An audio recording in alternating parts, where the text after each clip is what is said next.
Good afternoon, everyone. It is a great honor and privilege to stand before you under the banner of Bengal Radiological Society in the premises of prestigious Arjikar Medical College, Radiology Department, headed by Professor Dr. Sandeep Gupta sir. We have gathered here for a clinical meet on the topic of renal stone diseases with presenters from various medical institutions of West Bengal. We are also geared for an exciting talk from world-renowned uropathologist Dr. Sanjeev Mehta sir. And I would like to invite Honorary Secretary of Bengal Radiological Society, Dr. Soumya Mandal sir, to come to the dais and have a few words, sir. Thank you. Thank you all, and great good evening. Thank you, sir, for arranging this space. Well, I am really humiliated and thankful that the Medical College, the renowned medical college, the prestigious medical college, has given us the permission, given us the space to hold this organization. BVS has always hold the flag high for education, hold the flag high for new source of learning and for patient care. And today's program is a continuous process of the same thing.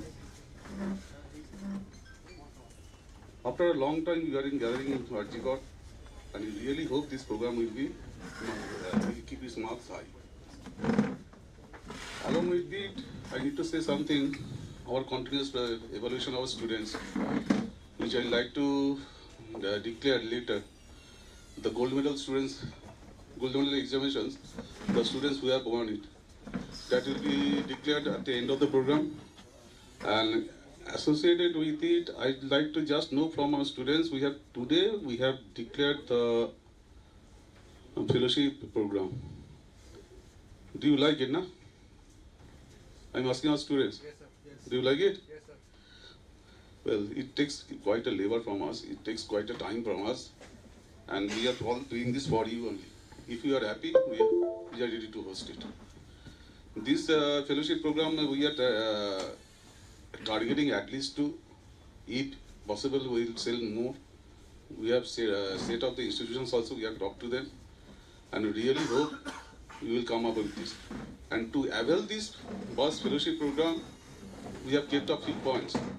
The points include your BUS gold medal exams, your attendance in these clinical meetings, your presentation in these clinical meetings, your presentation in BUS, your presentation in different East Zone and other UCGons, all these will carry marks. So I request you all to present wholeheartedly in all programs of BUS, and as a result, you will get a fine chance of winning this fellowship in the next year. Thank you. Hand over the year to Yusuf to conduct this program.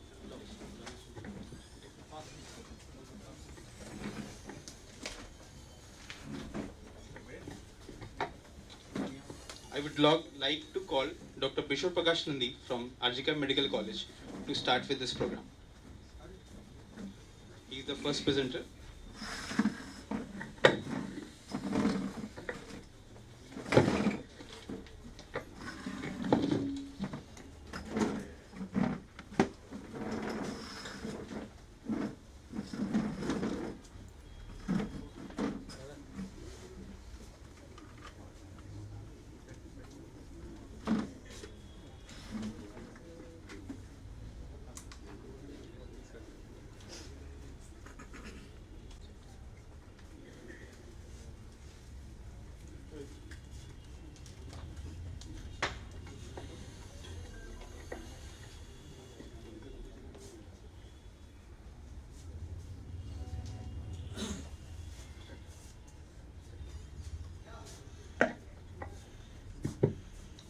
Good afternoon, sir, and my seniors, my colleagues, and my juniors. Myself, Dr. Bishop Prakash Nandi, Urology PDT, Arjikar Medical College. I am presenting on topic laparoscopy guided supine PCNR in cross-fused ectopic kidney under the guidance of Professor Dr. Sandeep Gupta, Dr. Pathapati Mandal, Dr. Sasikant Tiwari, Dr. Sujita Kumar Singh. The cross-fused ectopic kidney is a rare congenital anomaly with fusion and ectopic migration. Incidence is 1:2000 in congenital abnormal kidney. It is associated with failure of metanephric blastema separation with abnormal ureteric bud migration. Kidneys cross midline and fuse, usually left crosses to right side. Mostly 85 to 95%. That cross ectopic kidney with fusion has six variants. One unilateral fused kidney with inferior ectopia, which is common type, and sigmoid S-shaped kidney or long kidney, L-shaped kidney, disc kidney, and unilateral fused kidney with superior ectopia. That abnormal rotation of kidney so that altered calyceal orientation, and renal pelvis also often anteriorly placed, which was unpredictable for calyceal orientation, and it has also associated with multiple aberrant arteries which are originating from maybe aorta, ileal vessels, or mesenteric arteries. That leads to higher risk of bleeding during SS for puncture in PCNL. It also associated with complex ureteric course, that ureter crosses midline and insert in normal ureteric orifice, but potential for kinking and obstruction. That bowel commonly cover the ectopic kidney, so that during SS for PCNL, chance of bowel injury was there. I am presenting a short video regarding lab-guided supine PCNL. That history of 16-year-old boy, student by occupation, come with the hospital with chief complaint of jaw lacking right flank pain since 1 year. On further evaluation, we found that the right to left cross kidney with pelvic calculus 1 centimeter. Then we are planning for lab-guided supine PCNL. Here CT was right to right to left kidney with pelvic calculus 1 centimeter. Now first that fluoroscopy guided stone was marked, then put placement done, then mobilize the bowel to expose the ectopic kidney. Then RGP was done. Now planning for puncture. Now we attempted initial puncture. On the puncture, we found that blood mixed with urine. Then we inserted that guide wire. Then tried for dilatation sequentially with fascial dilator. By the help of fluoroscopy and laparoscopy, we found that this tract may be difficult for extraction of stone. So we changed the plan and made another puncture. Second puncture was done. Clear urine was coming out. Then we put guide wire. Then further dilated with single step dilator Alkan cannula, two-way Alkan cannula. Then after removing Alkan cannula, we found that clear urine has come. Then after that, we put guide rod through the Alkan cannula. It was confirmed with both laparoscopy guided and also fluoroscopy guided. After that, we inserted amplage. It also confirmed with fluoroscopy guided and also lab guided. Then after that, we inserted that amplage sheath. After that, we visualized that renal system by the help of nephroscope. Then lithotripsy was done. Then after that, all stone was extracted. Now extracting the stone through the sheath by the help of nephroscope. Then on fluoroscopy we found that no radiopaque substance was there. Then after that we placed the stent and the nephrostomy tube. That rationale for laparoscopy guided supine PCNL. It is the difficult percutaneous SS due to ectopic kidney location. Laparoscopy also help in mobilize kidney and expose the ectopic kidney for SS, and also allow simultaneous antegrade and retrograde SS and supine position improve airway and reduce cardiac stress. Like advantage like safe access with direct visualization, decreased chance of bowel injury, and better control in anomalous vasculature. And supine PCNL also improves the ergonomics. At last, crushed pulse ectopic kidney are challenging for PCNL. That laparoscopy guided improves the SS reliability. The supine PCNL provides multiple ergonomics and safety advantage. It's ideal for complex stone cases. Thank you, sir. Now, inviting questions from the audience. What are the other options for management of these stones? Hello? Sir, RIRS, sir. Yes. Anything else?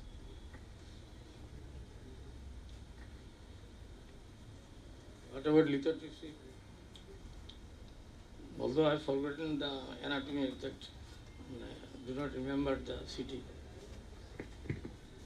Sir, lithotripsy is usually contraindicated in anomalous or aberrant kidneys.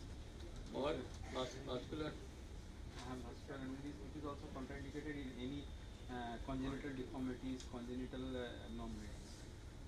As per Campbell. Not necessarily. If there is obstruction, then it will be contraindicated. But usually there is obstruction in this case, that is the issue. But usually, as per relative contraindication, it is. It is relative, not absolute. If there is drainage is okay, we can really consider not proper, this due as a first not, because it is not 1 possible. centimeter stone. Well, What is well, the house build? For the house build?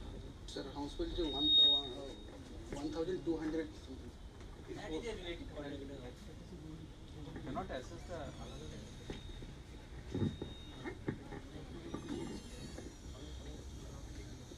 Actually, what we have shown me in the video, did you mobilize the bowel? Yes, sir. Just will you show me the video? So in Actually, in that video, the bowel was not mobilized. Now, the benefit of laparoscopy is mobilizing the bowel. And during dilatation, you have shown me the intra-abdominal also, view also. But I think personally we have done a few of those cases, and we have little experience which we have. During dilatation, I think the air should be moved out. Air should not be within the abdomen. That keeps the space between the dilatation of the anterior abdominal wall and the kidney below very minimum.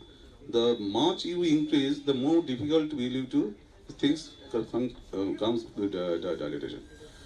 And RIRS is a better option in this. Why were you thinking of doing a PCNL in this case? RRS is not available, sir, in this. Oh, that's Our institute does not have any RIR specific. At present. Thank you. I think. Thank you, Dr. Bishu Prakash.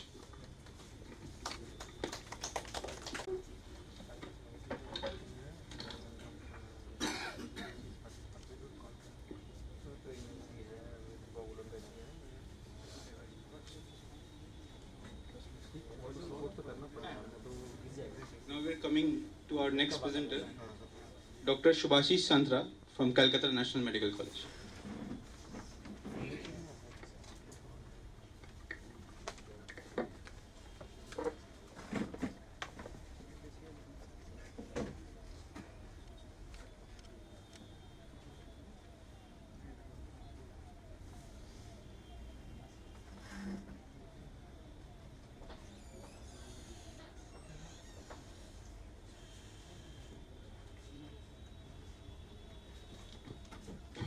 Hello.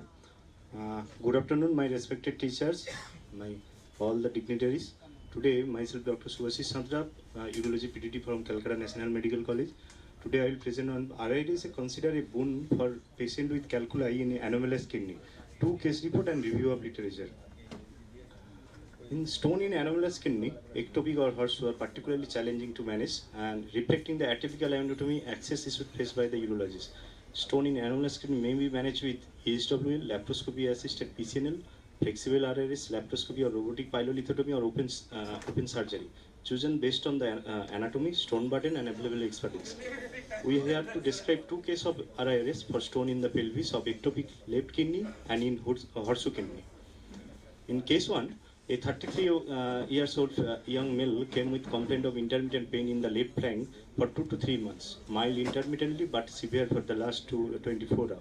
And ultrasonography and CCTQB shows the ectopic left kidney located just above the pelvic brim with a 1.4 centimeter pelvic calculus with mild hydronephrosis.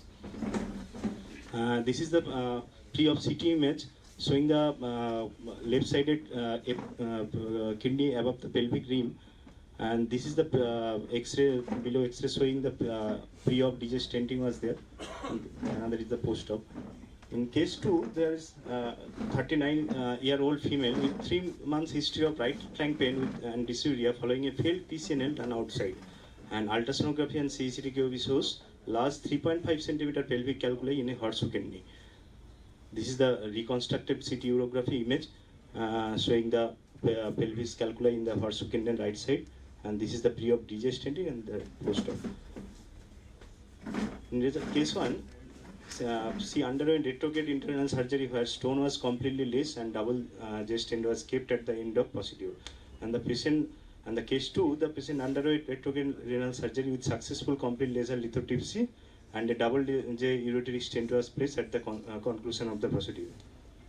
Post-op, complete stone clearance was confirmed by post-operative X-ray QB. Patient was discharged on 3rd post-op day in both the cases.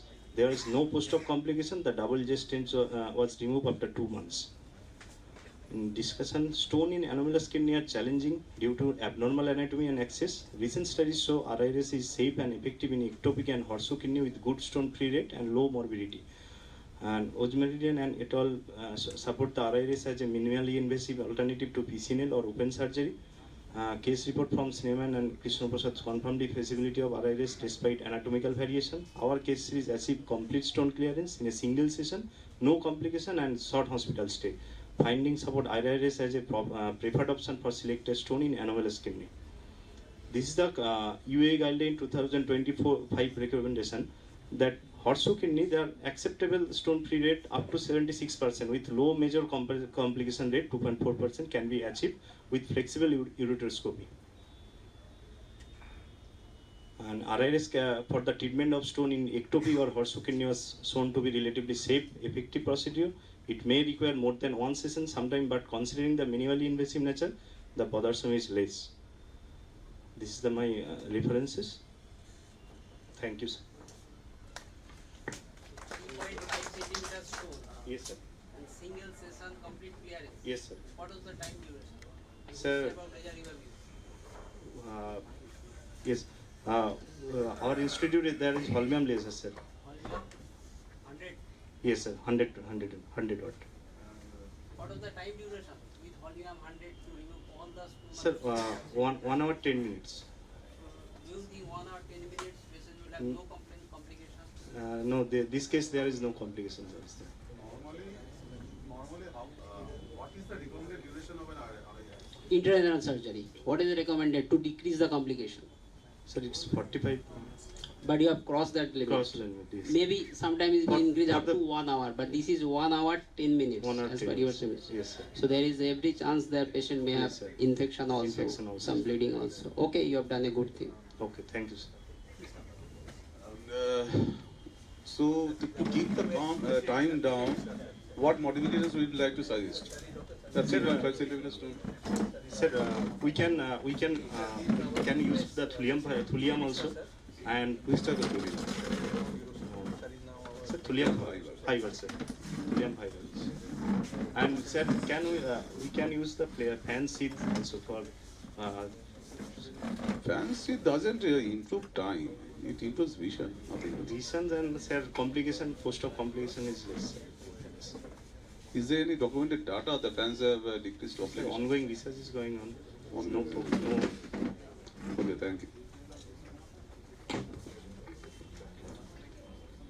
Next speaker. Okay, thank you, sir. Our next speaker is Dr. Hassan Kamal from IPG Medical College.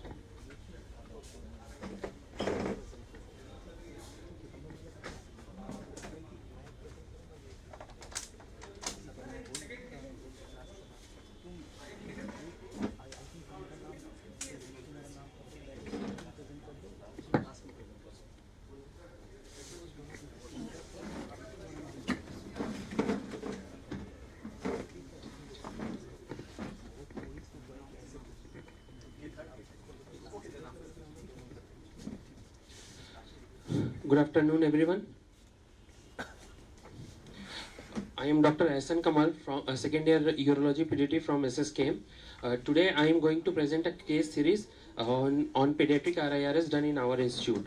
So, brief introduction. Renal stone disease is a big burden in our country, accounting to approximately 15% in adults and approximately the 10% are pediatric population.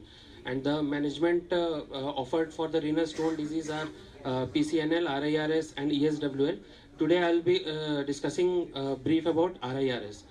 RIRS, as we all know, is a retrograde intrarenal surgery. It is minimally invasive and effective modality of treatment for renal calculi, especially in patients with multiple bilateral or complex stone disease in pediatric age group. Here we present 4 patients which underwent RIRS in our institute. Brief discussion about their presentation and the age. All of our patients were less than 5 years of age, and 3 were male and 1 was female. And the stone size was, the biggest stone was in 4-year-old male of 17 cross 6 mm and 5 cross 3 mm. All the patients were pre-stented, and in 3 of our patients there was complete clearance, and 1 patient with the stone size of 17 mm had incomplete clearance. The challenges I want to discuss which we faced during RIRS, mainly the preoperative complications, preoperative challenges were that we had to give 3 separate GA sessions, and 3 times hospital admission was there. First for stenting the patient, then they were discharged and RIRS was there done, and then after that stent removal was done. 3 separate admissions. The anatomical challenges which we faced were the small ureter and the narrow caliber. The ureteroscope which we have at present at our institute is 7.5 French. So it is the adult scopes are oversized for the children, and it causes a lot of complications like ureteral ischemia and long-term strictures and all. So and the scopes, the ureteric access sheath which we have available in our institute is 10 by 12, but we can get 9.5. We got a access sheath of 9.5 and we did the RIRS. The bladder drainage is difficult if we use the small access sheath and the 7.5 French scope. So then we have to put a suprapubic needle for the proper drainage. And the instrumentation challenges were there. There are no pediatric ureteroscopes and access sheath. There is a debate whether there is a risk or benefit is there. And the scopes which we have, they are long and there is poor maneuverability and in the small collecting system. And the pump which we used for washing the stone, and that is difficult to use in pediatric population. For that sometimes we have to do needle nephrostomy for proper drainage. The infectious complications are more in young children, so sterile urine is a must, and post-operative fever is in 15 to 26% cases, whereas in adults it is around 2 to 4%, and infants they have a higher rate of complications. These things are because of high intrarenal pressure and non-use of ureteric access sheath and prolonged operative time. The major long-term concerns were stricture formation, especially when we use larger ureteric access sheath, and VUR has been reported due to access sheath placement, and long-term follow-up is essential, which may lead to delayed strictures. The solutions which we can offer are pediatric miniaturized pediatric scopes which have shorter shaft and better ergonomics. Fans can be applied, but the fans which we have available is 10 by 12. So fans is being developed, 9.5 French is being developed. It will improve the visibility and decrease the infection rate. And thulium fiber laser can also be used, which has better visibility. So the take-home message which I want to give is RIRS is an attractive option for renal calculi in children. However, it requires expertise and should be offered at tertiary care centers. The staged procedures may be required for optimal stone clearance in patients with high stone burden. So I will conclude by saying that RIRS is the future for pediatric nephrolithiasis. Some of the pre-op pictures I have. There is a bilateral renal calculi was there in one of the patients. And this is the intraoperative picture. I have not given the video. In this follow-up of one of our patients, it was complete clearance. And this is the girl child is the minimum means smallest we have operated is 3 years, and these two are 4 years. Thank you, sir. Excellent presentation. Nice work. So you don't have 4-page score? No, sir. You are using 7.5? 7.5. Yes, sir. Then 6.5 is available? Flexible scope, sir.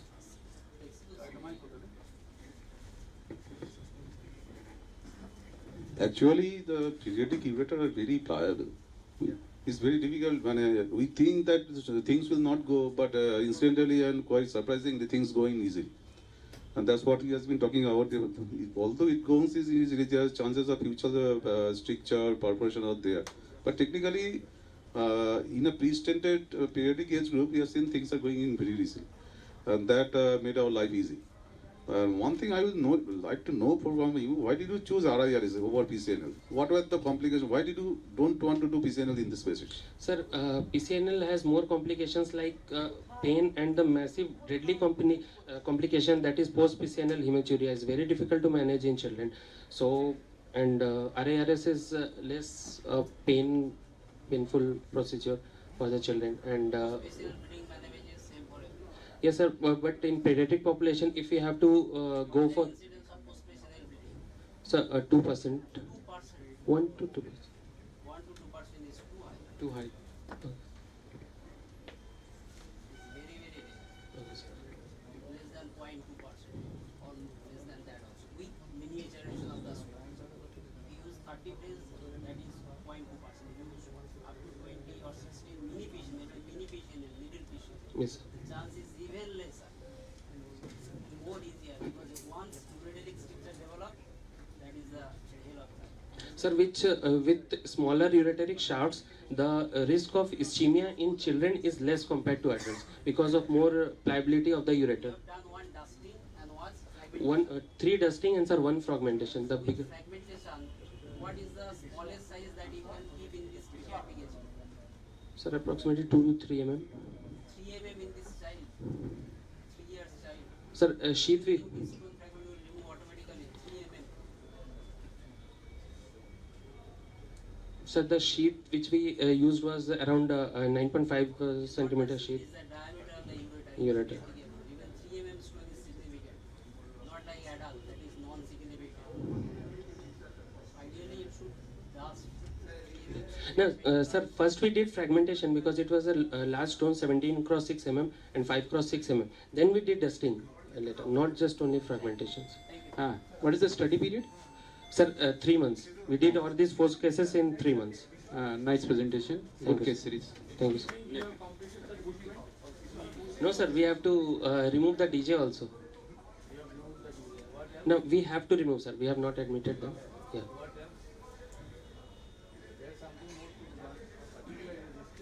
Sir, we have to do workup for stone disease for in young patients, such a young patient, we have to do workup. Metabolic workup, yes, sir. Good, good. Nice. Sir, one. Sir, We will discuss later on. okay. Let us Thank you, continue. sir.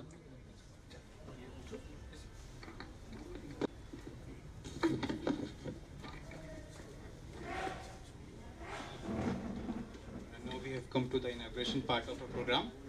I would first like to request Professor Dr. Shantanu Acharya sir to come and have a seat on the stage with us.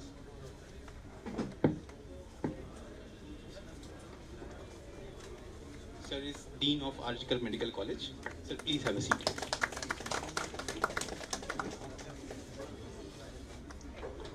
Next, I would like to invite President of Bengal Urological Society, Dr. Prasanna Kumar Mishra sir, to have a seat.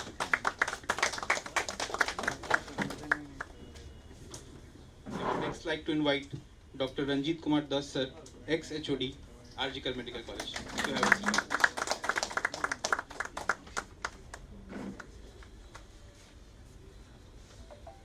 Now I would like to invite our guest speaker of the day, Dr. Sanjeev Mehta sir, who is a famous renowned uropathologist, to have a seat among us.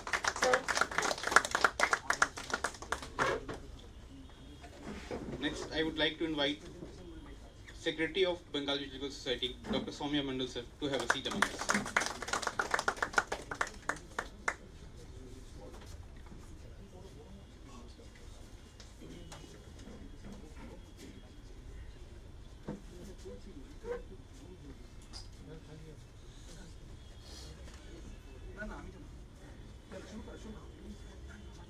Next, we have come to the felicitation part of our program. I would like to request Dr. Professor Sandeep Gupta sir to felicitate our guest speaker of the day, Dr. Sanjeev Mehta sir.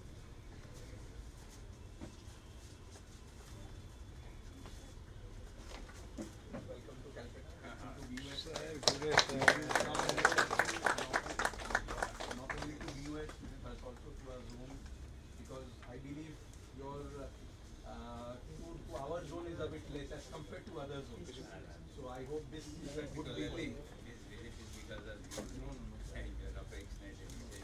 This visit was long view. I just felicitate you. Sir একটু বসে যাবেন Welcome to Calcutta.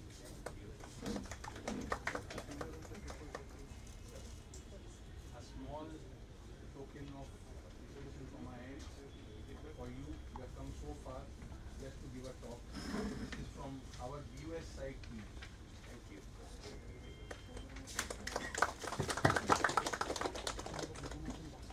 Next, I would like to invite Dr. Parthopratim Mandal, Associate Professor, RGK Medical College Geology Department, to felicitate our team.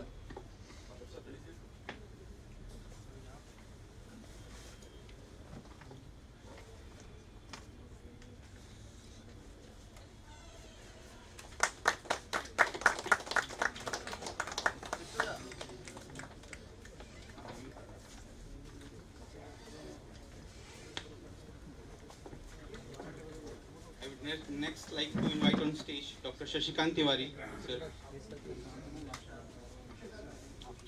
to felicitate President of our Bengal Geological Society, Dr. Prasanna Kumar Mishra, sir.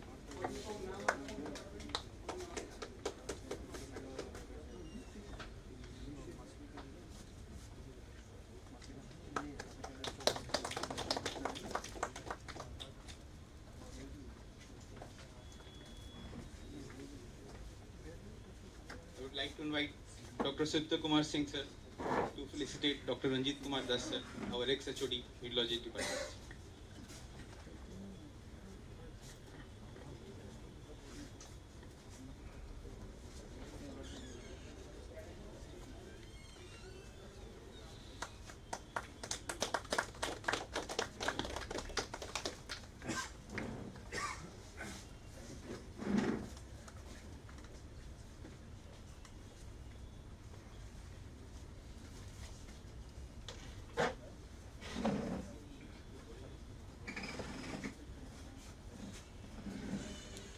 Next, I would like to invite on stage Dr. Vimlesh sir to felicitate our Secretary of Bengal Geological Society, Dr. Soumya Mandal sir. Actually I am not myself, মানে আমি একা কিছুই নয়, আমার এই টিমটাকে নিয়ে চলি। তার মধ্যে বিমলেশ আছে, স্যারের আন্ডারতে করছি, সহায়ক আছে, শশী আছে, আমাদের বর্তদা আছে, সবাই নিয়ে আমরা চলি। হ্যাঁ, আজকে দিকে সামনে এই টিমটা না থাকলে আমার পক্ষে এত কিছু করা সম্ভব হতো না। I have a very beautiful team, I am very happy for my team also.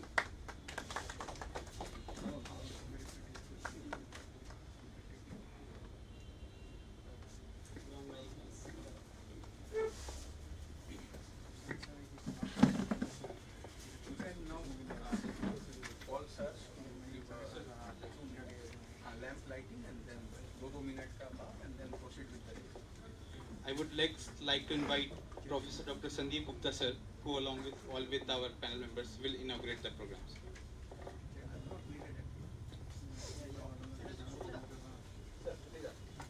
একটাই ইয়ে আছে, সবাই মিলে একটু নির্মল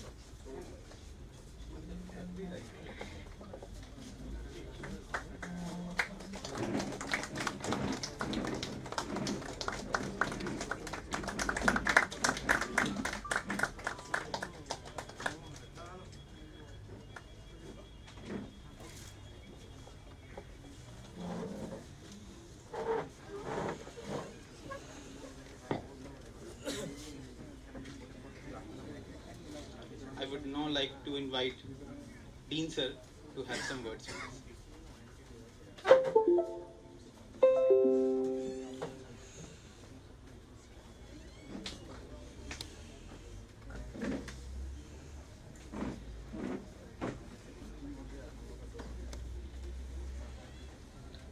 Good afternoon. Respected faculty members, distinguished speaker, dear colleagues and my young friends. It gives me immense pleasure to welcome you all to this academic seminar on urology, hosted by our esteemed institution. I am delighted to see such enthusiastic participation from senior urologists, academicians, residents and postgraduate students. Urology is rapidly evolving specialty encompassing not only surgical excellence but also innovation in minimally invasive techniques, endourology, robotic surgery and uro-oncology. With the increasing burden of urological disease ranging from stone disease and prostate malignancy to reconstructive challenges, continuous medical education is no longer optional, it is essential.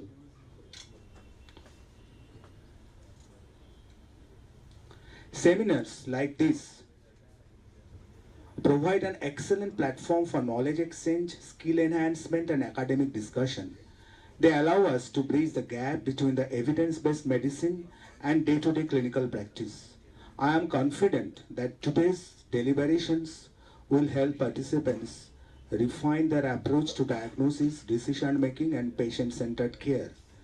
I'd like to congratulate the Department of Urology and the organizing committee, the Bengal Urology Center, for the meticulous planning and dedication in bringing together such an impressive scientific program and distinguished faculties. My sincere appreciation also goes to the speakers who have taken time from their busy schedules to share their expertise and experience. To our postgraduate students, young doctors, I encourage you to actively participate. In conclusion, I wish this seminar great success and hope that the discussion today will inspire new ideas, collaborations, and advancement in urological care. With these words, I formally declare this seminar open. Thank you.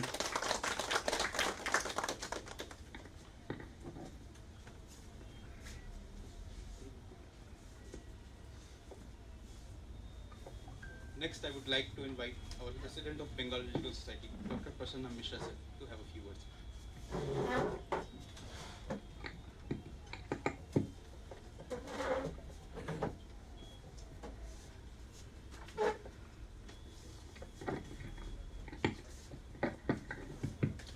Respected dignitaries in the dais and students and colleagues, it gives an immense pleasure. In fact, if you look at the national scenario, sometimes it's felt that Bengal is not very bright as it should be. The reason primarily because we are very shy to talk about our achievements, we are shy to present ourselves, we don't talk too much, though we do a lot of work. And that's why we have decided in BUS that at least there will be two functions, at least one every month, so that we can participate with each other. And as regards stone disease, though we have advanced quite a bit in the surgical aspect of it with the help of endourology, we lack proper understanding, proper utilizations, medical management. The risk of recurrence assessment is a very important part of overall stone management, and for whom we have a nice resource person who has the highest number of data on this aspect of medical evaluations, metabolic evaluations, and we'll be learning from him.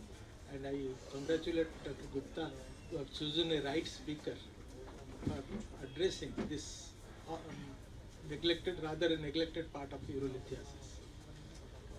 With that, I believe. Thank you, sir, for your kind words. Next, I would like to invite Dr. Soumya Mandal, sir, Secretary, Bengal Urological Society, to have some words. Part of this department. Thank you all, thank you. I don't want to take much more of your time. Everybody has spoken much. So in this seminar, I'd like to request sir, the dean sir, the Arjikor is not having this RIRS. I'd like to ask sir to take proper steps so the Arjikor may have the part of RIRS also.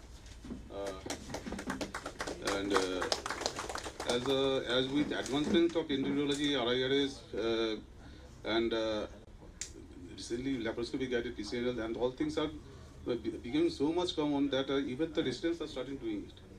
It's not so much of a very big job, and patient care is also being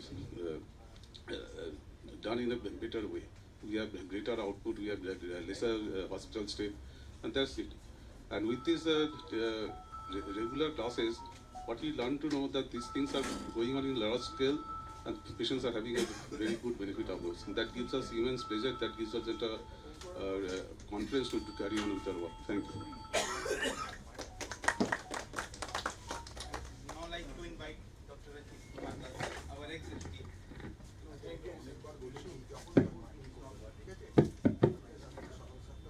Still, I believe I am the part of this department.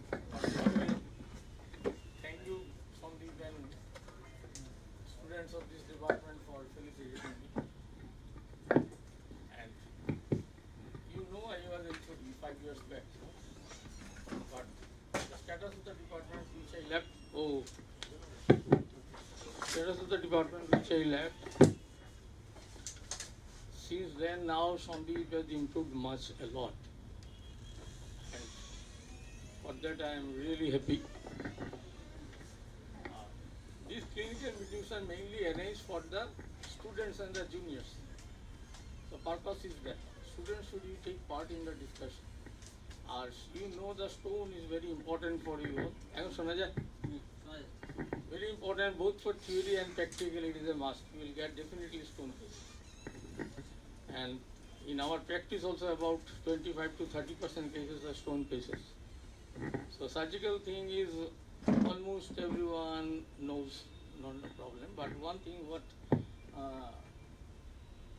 Dr. Misra has mentioned, this metabolic workup and stone analysis, this is truly very theoretical for us. So today you try to get extract as you can from Dr. Mehta, because he is a specialist, he is a neuropathologist, particularly deals with the stone disease. That's all. Thank you all.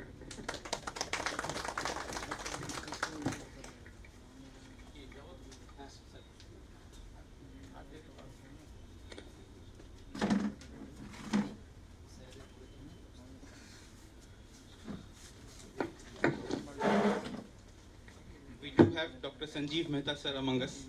He is a distinguished uropathologist dedicated to the evaluation, diagnosis, and prevention of urinary stone diseases.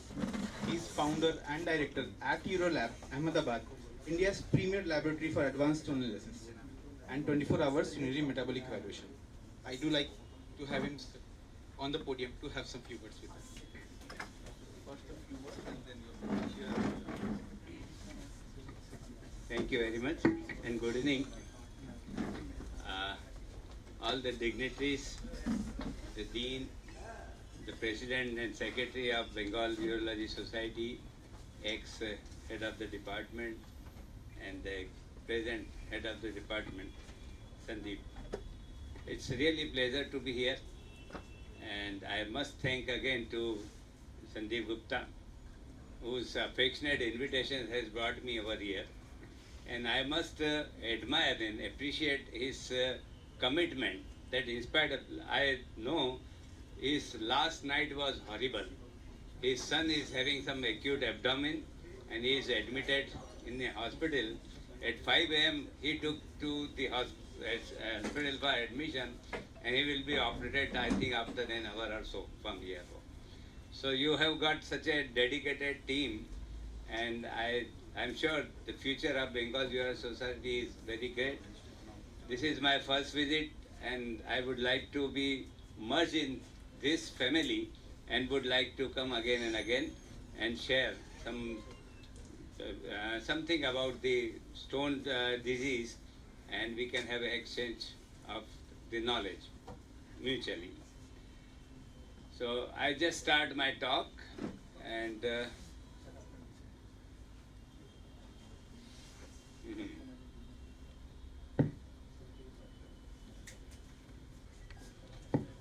this is a very vast topic and it's really big challenge to just speak something about this within some 30-35 minutes. But I will try my level best. You can have questions also if you like, and I'm sure you will be happy to exchange something knowledge about the stone disease. My topic is understanding stone disease beyond surgery. It's a clinician's guide for the metabolic evaluation. Stone disease, it's not only a surgical challenge. Of course, it's an acute emergency and it's very much required to get the stone out. But beyond that, stone disease we know is a metabolic disease. Stone may be out after surgery, but that metabolic abnormalities, that element remains within. So we are just going to talk how to evaluate it, and in between we can discuss about the treatment part also. The issues with urolithiasis, that it's a metabolic disease, as I said. Why surgery is not enough? Because 30 to 35% of the patient, they come back with another stone within next 5 years of the time, with same agony, painful conditions, loss of their working days, expenses, destruction of kidneys, and so many things are associated with her. So, what are the challenges and how to deal with this metabolic issue? Stone, basically it's a love. First see, the objective to treat a disease in any field are two. One is to make the disease, the patient free of the disease, and another more important is to stop the recurrence of the same disease. If we have a right approach, then treatment is possible, and we can very well deal with these two main important points. Stone disease, obviously it's a preventable disease. This is not a myth, because some old thoughts or some lay people, they think, even in Gujarat also, that if once is a stone, then there will always be a stone. But now modern science has advanced and we can very well deal it with this prevention also. Ultimately, you just stop it, please. Yeah, leave it. Yeah. Stone crystal, we are supposed to do stone crystal specific treatment. How to do it, how to diagnose it, we will talk about it. Supersaturation of the urine is the key. What is that? That also we will talk. To prevent the stone is a long-term goal, which involves changes in diet, lifestyle, and the medications. First of all, we must look for the preventable cause, if it is present there. Now there are so much advancement in the lab evaluation that we can very well find out the possible cause of stone formation in up to 95% of the cases. Let us talk about the supersaturation. How it is done? We have two types of components in our body. One are the stone formers, like calcium, sodium, oxalate, urates. They are the stone formers. Another are the stone inhibitors, like for example magnesium, especially citrate, phosphate.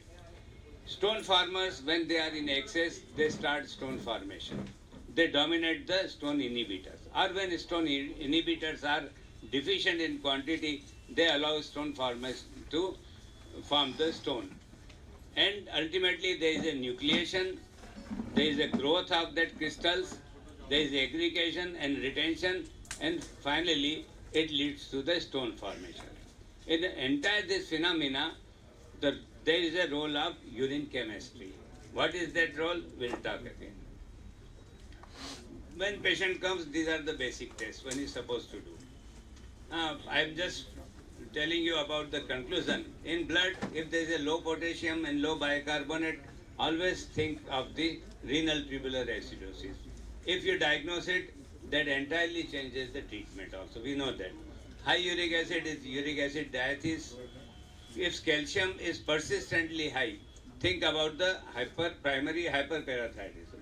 And that we have seen that if in 5% of the cases we find out the parathyroid issue, which is being diagnosed very late because people they don't ask for this investigation.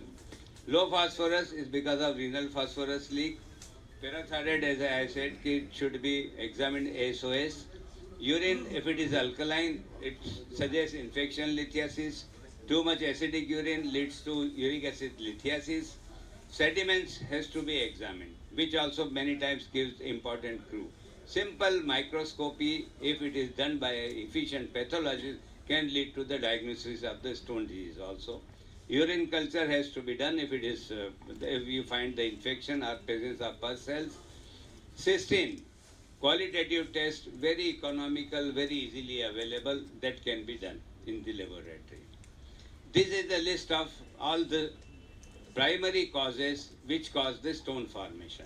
If you are able to diagnose these causes, you have got the remedy. You can definitely prevent the stone formation. So just note down this disease. This is not a very long disease and it is available in textbook also. Only thing you have to mobilize your thought and think of these primary causes whenever a patient with stone disease comes to you.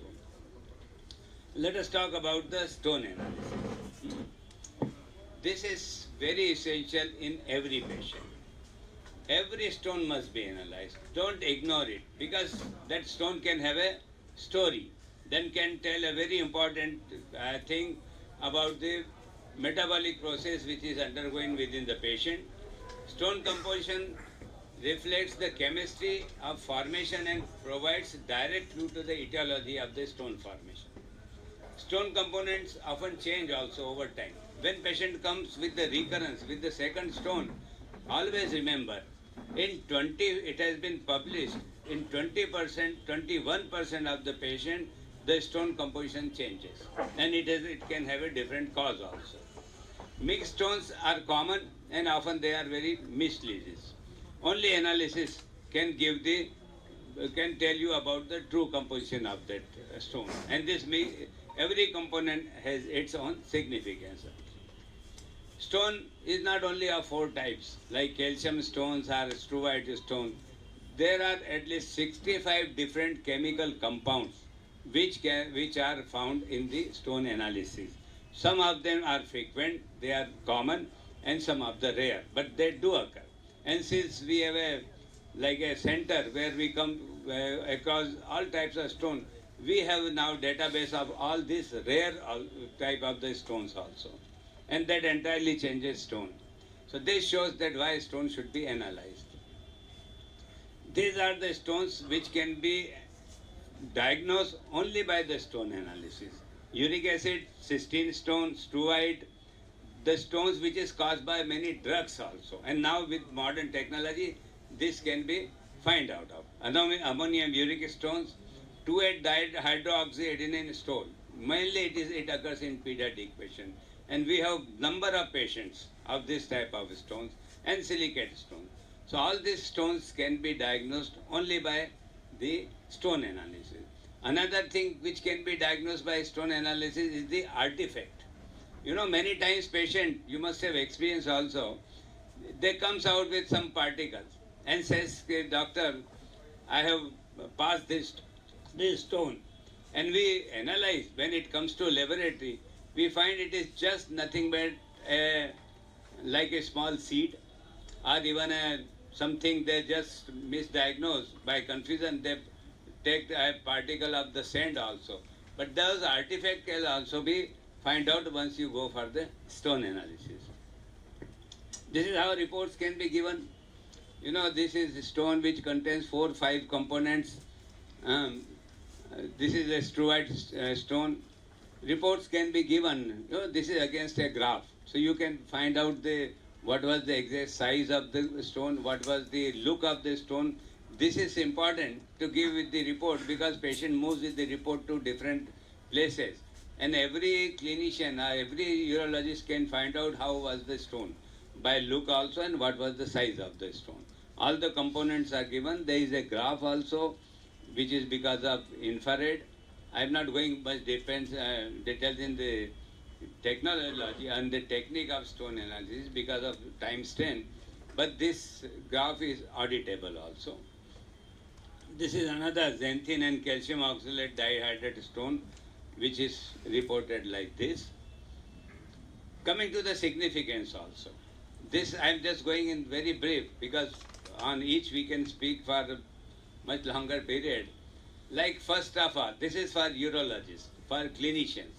It gives exactly accurate diagnosis. Like you can find out, yes, it's exactly a uric acid stone or steroid stone or for example xanthine stone that can be find out.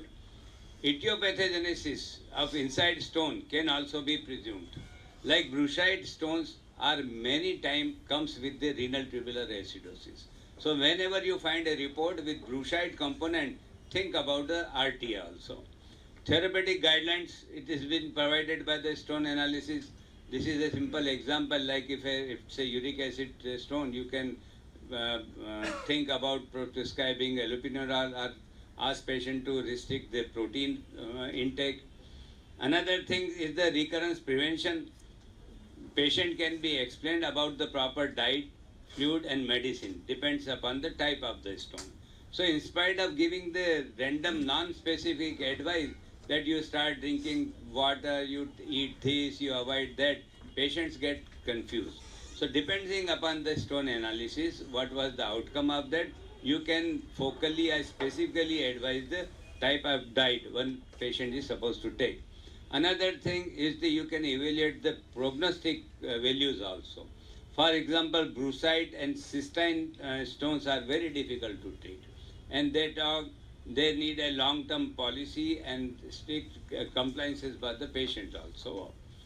You can have clinical audit and research depend upon the data it is available, what is the trend of stones. You can do many studies. Now because of we are doing all these things, many students have done their dissertation and they have come out with the very significant and important findings. So this was for the clinician. For patient, you can make him understand the cause of stone. You can explain him, is it because of the dietary factor or because of metabolic factor. Targeted prevention can be explained, focal or personalized advice can be given. Patient can have a reduced suffering. Once he knows the stone type, a clinician can explain to take the precautions so that he can take care and they can have reduce the suffering also, the prolongation of recurrence or even total avoidance. Better treatment compliance is also been, it has been noted that patient also follow, if you explain on paper the type of stone and what he is supposed to do, patient follow that exactly in a better way. Then awareness about the risk factors, you can also explain that this type of stone is linked with the another kind of the disease also, like for xanthine disease or some metabolic disease also. Diabetic patient, they also have a stone. So those association of the disease with obesity, for example, can also be very well explained. Patient's overall quality of life improves. Once he knows the type of stone and what he is supposed, what exact step has to be taken, patient's anxiety also reduces. Even the painfulness also reduces. You can have a family counseling also, especially the hereditary factors, depends on the type of the stone. So these are the benefits for the patients. Let us come to the very important aspects, is the 24 hours urinary metabolic profile. Gold standard here is the supersaturation index. This is the only test, I tell you, which gives the exact cause of, metabolic cause of the stone formation. And this is the only test, there is no other test available. And very simple, it can be done by the collection of the 24 hours urine. Indications, first is the motivated patients. Never think this is first timer that one should not ask. Always motivate patient, because initially you can find out what is the abnormality also. And nowadays many patients themselves ask. When they have stone, they wanted to get properly investigated. Another is the recurrent stone formers, bilateral stones, solitary kidney, extremes of age, very young patient or very old patient. Then other type of the infection stone, uric acid stones, and post-bariatric surgery or bowel disease is a very important cause of the stone formation, and they should be assessed properly. And patient with the metabolic syndrome. In this patient, there should the 24 hours metabolic profile must be done. So what is that? This is the only test which answers why did the stone forms. It provides metabolic status and identify modifiable risk factors. You know, once you know the metabolic factor, what is abnormalities, you can modify either with the diet or with the medication also. It shows degree of supersaturation for calcium oxalate, phosphate and uric acid. You know, stone forms only when there is a supersaturation of urine. If patient, we have studied hundreds of patients, they have hypercalciuria, but they were not forming stones. Or many are having hypocytiuria. And generally what happens, sometimes clinician asks for only 2-3 tests, only citrate, oxalate or uric acid, and they conclude that patient is forming stone or not. This is a misnomer, never go for this. Always ask for complete panel, because only that can tell you whether patient is having supersaturation. Combined together, all those things are supersaturating urine or not. Only a single factor does not form the stones. This is the list of tests which is to be done, like oxalate, citrate, calcium, uric acid, sodium, potassium, magnesium, phosphorus, creatinine, which gives accurate marker of the whether patient's 24 hours totally done or not, or patient has accept sometimes the urine collection. Another is the urine pH, very, very important, even in treatment also. Total volume of urine and ultimately the supersaturation indices. This is a unique graph. This will explain, I will explain you. You see, first column is uric acid. Second is oxalate, calcium, citrate, then pH, volume, sodium, phosphorus, magnesium. Last 3 columns are the supersaturation. Now, depending upon the value, the graph goes. This is a beautifully developed software. No other lab in entire Asia does this thing. This is the only facility available in our country now. In this patient, the uric acid, you see, yellow is the cutoff. Anything above that in the red is the high risk, which is helping in the formation of stone or which is helping in the supersaturation of the urine. First take uric acid, which is in the green. That means patient, it is normal. So no need to bother about that. This patient is having hyperoxaluria because the next dot is in red. Calcium is also high. Then citrate is low. The 0 is upside. Because it's a stone inhibitor. Other things, values, higher values are on the top, but in this case, 0 is on the top. So patient is having hypercalciuria, hypercalciuria and hypocytiuria also, which has been reflected as a high risk. pH is acidic again. Volume in this patient is only 1.5 liter.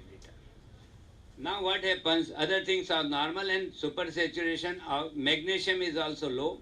Supersaturation of calcium oxalate and phosphate is high because both are in the red. Now why this is important? If you improve the only water intake, if the urine output comes to 2.5 liter, other parameters also improve. Patient citrate level can also improve. Or sometimes what happens, there is only hypocytiuria. So there is no need to restrict oxalate intake if oxalate levels are below 45. So unnecessarily diet restrictions can also be avoided. Like you have to correct pH in this case. With alkalization or with more water, automatically other parameters improve. And this supersaturation comes down. The objective of treatment is to bring this supersaturation into the green by bringing other parameters into green. But mutually, if you treat one, other also starts improving. It can also, not necessarily always, So this gives an idea focally what is causing the stone formation, what parameter is causing stone supersaturation, and how to deal it, why to deal it with them. Now coming to the risk markers in this case is dietary are the sodium, potassium, magnesium, phosphorus, sulfate, uric acid, creatinine as I said is the marker. So ultimately, the goal of metabolic evaluation is to identify biochemical abnormalities, determine stone composition, quantify supersaturation risk, to guide targeted preventive therapy, and to improve long-term renal health overall. This is about the different parameters like calcium. Normal values are given. The causes of hypercalciuria can be sodium excess, hyperparathyroidism, vitamin D excess. The treatment we give reduce sodium, thiazides, potassium citrate. Similarly, if there is hyperoxaluria, the causes can be dietary oxalate, fat metabolism, or low calcium intake. Now, if you measure it in the urine, if it is more than 45, only then ask patient to restrict the spinach, for example. Sometimes unnecessarily patient is asked not to take, for example, tomatoes. Tomatoes are is having values of 8 milligram per tomato. And patient hardly takes more than one tomatoes in their diet. Even we also eat, we don't eat much tomatoes. So there is no point in telling patient not to take tomatoes. But of course, if the values are very high, take patient to avoid spinach. And even if they are taking spinach, tell him to take it with mixed like matar paneer or palak paneer and take less frequently and in less quantity also. And even if they are taking in one night, ask patient to drink plenty of water so that oxalate flushes out. But those things can be measured, can be find out only by a proper measurement also. Citrate, if there is this much should be the intake. If there is a low, this is natural inhibitor of the calcium oxalate. Low citrate, it causes metabolic acidosis states. The treatment to give potassium citrate or lemonade like things, but ultimately you have to measure. Same is with the uric acid also. The treatment in uric acid is if the urine is always acidic, that can be found out only by proper measurement. And you have to treat it by alkalization, by plenty of water and by medication. Sodium, for example.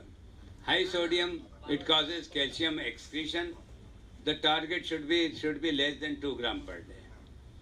This is a report of same patient. You know, this has done like on right side 2 times with the interval of 1 year. The first graph shows all the values are high. In same patient, this values has come down. And the supersaturation, you can see it is in the green. So this shows patient's compliances. And we can confidently say that patient is taking measures to prevent the stone. It has been proved, you know, if you do non-specific treatment, about 50 to 60% patient comes within 5 years of time with the recurrence. But on the basis of proper evaluation, if you do focal treatment, that recurrence figure comes down to 15 to 20% also. So this is beauty of proper evaluation and the focal treatment based on the proper values of metabolic profile also. So why surgeons must embrace metabolic this thing? It enhances patients' outcomes. It builds long-term clinician-patient trust also. Patient also have more trust on their doctor that he is properly investigating me and he is properly observing the further development and what is happening within my body also. This reduces surgical burden. It adds value to clinical practice. And remember, the best surgeon is one whose patient never needs another surgery. I think you may feel why to avoid another surgery, but this should be the best policy. And I have seen in my last 15 years practice that those surgeons who are doing proper workup, they have more patients also. Because patient believes that he is taking care of me, he is avoiding my next surgery. he comes with another patient also, and it makes really sense that you are dealing the disease itself. You are not doing only surgery, you are treating the disease itself. I will just go very fast. Again, significance for 24 hours metabolic evaluation, very important. For clinician, it identifies metabolic abnormalities like hypercalciuria, hyperoxaluria can be identified by this only. Personalized treatment planning can be given. Like you can have targeted intervention. Like if there is hypercalciuria, you can subscribe thiazides. Citrate supplement can be given. For hyperuricosuriya, allopurinol is the choice. Diet counseling for high sodium or high protein intake can be done. So this is one thing. You can have a personalized treatment planning. You can have a risk stratification and prognosis also. Supersaturation predicts recurrence risk. If there is a high supersaturation, yes, there is a high chances of recurrence. Depends how graph is up, more higher, more chances of recurrence. If graph is lower or below, chances of recurrence starts reducing. It monitors therapy effectiveness also. Whatever therapy you are giving, only you can measure it. You can monitor unless you cannot monitor unless you measure it also. It helps in differential diagnosis between systemic causes like primary hyperparathyroidism, renal tubular acidosis, and lifestyle related causes also. For patient, it understand. If you put a report in front of him, patient will understand why my stone, I am forming this stone. And patient learns about the root cause. Like if he is taking too much salt or low fluids, if there is low urine output, patient will immediately understand, yes, I am taking low fluid. I am taking high oxalate, so he can restrict it. There is active participation of patient in the care. These personalized results empower patients to modify diet, hydration and lifestyle, which is based on his own data. If you explain him data, he can immediately start abiding by those. It helps in preventing recurrence. Since recurrence is without evaluation is, as I said, 50 to 60% in 5 to 10 years. The metabolic profiling helps patient to cut down the recurrence drastically. As I said, the figure comes to 20% only. It has a long-term health benefits. It prevents not only stone formation, but also CKD progressions also. It motivates for the more compliances. When patients see its figures, it's all the urine report, it motivates patient to follow the treatment properly also. So ultimately, 24 hours urine profile is not just numbers. It is a decision-making tool. It helps in optimizing treatment, it helps in prevention of the recurrence, and it improves patient's outcome. Therefore, always prevent stones. Don't just treat them. Right? Treatment, only we believe it's surgery, but we have to take steps to prevent. Ultimately and finally, the key points are stone disease is a metabolic in majority of cases. Stone analysis and 24-hour urines, it is a complete evaluation. You can know exactly about the stones, why it is formed and what factors are forming the stone. Supersaturation gives actionable risk.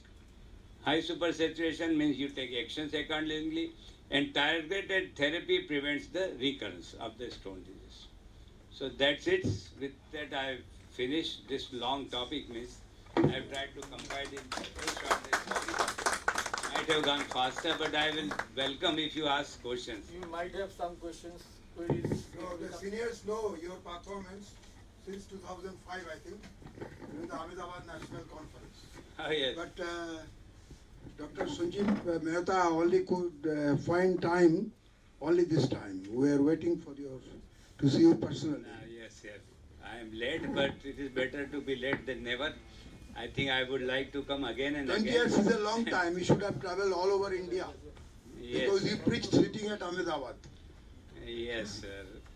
I think I have taken more than 65, 70 topics in my topic in conferences. I am member of Urology Society of India. I am the only pathologist who is so much active among the urologists, and I am lucky. I am fortunate that I have got best friends in Urology Society now, and that is all over India and internationally also. Dr. Mehta, I have got a question. Yes, sir.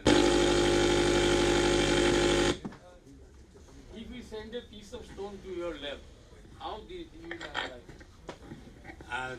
Good question, sir, because I have not gone much in details because of lack of time. First Because why I tell you, blood and urine we understand. It is done by autoanalyzer, it is by software, it is put on graph, we nicely understand. Yes. But we don't know exactly how the stone is being. We do integrated stone analysis. Means it's a combination of many things. First we do optical crystallography. We wash the stone, we clean it, all the blood clots and everything, we dry it, then we break it. After breaking, there is a dissecting microscope, it's a special we examine stone crystals and we describe the crystals also, what type of crystal, because that gives an important clue about what type of stone is it. Then after that, there is a chemistry also within stone, not a chemical test. We just made it to react under the microscope. It's a different pathological find in which I received at my training in the US. I was in Herring lab. That is, if you Google it, it's a world leader in stone analysis. So I worked over there. Then we run it in the infrared. Infrared is such a beautiful device now. You know, in chemical method, the old method, it's a 18th century method. It gives very false positive and negative result. But infrared is like a fingerprint. It never changes composition. So we just break the stone in a powder, we mix it another powder, make a tablet. That is KBr, potassium bromide. We make a tablet and put in the infrared. The rays passes through that. Those rays, they get reflected. Depends upon the type of composition. Everybody has different type of reflection. That is read by the computer, and there is a stone library inside which has thousands of combinations. The library analyze it and it gives results. So these are most accurate. Another advantage is that any size can be analyzed. If stone reaches to the laboratory and if it is visible to the eyes, that can be analyzed. Even from the dust also, we filter it out, we dry it, and we can analyze. These most accurate kind of things. Thank you, sir. Thank you for coming here. We are really grateful to you. Thank you, sir.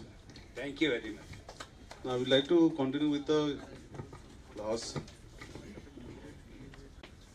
Our next presenter is Dr. Sagar Chakravarti from NRS Medical College.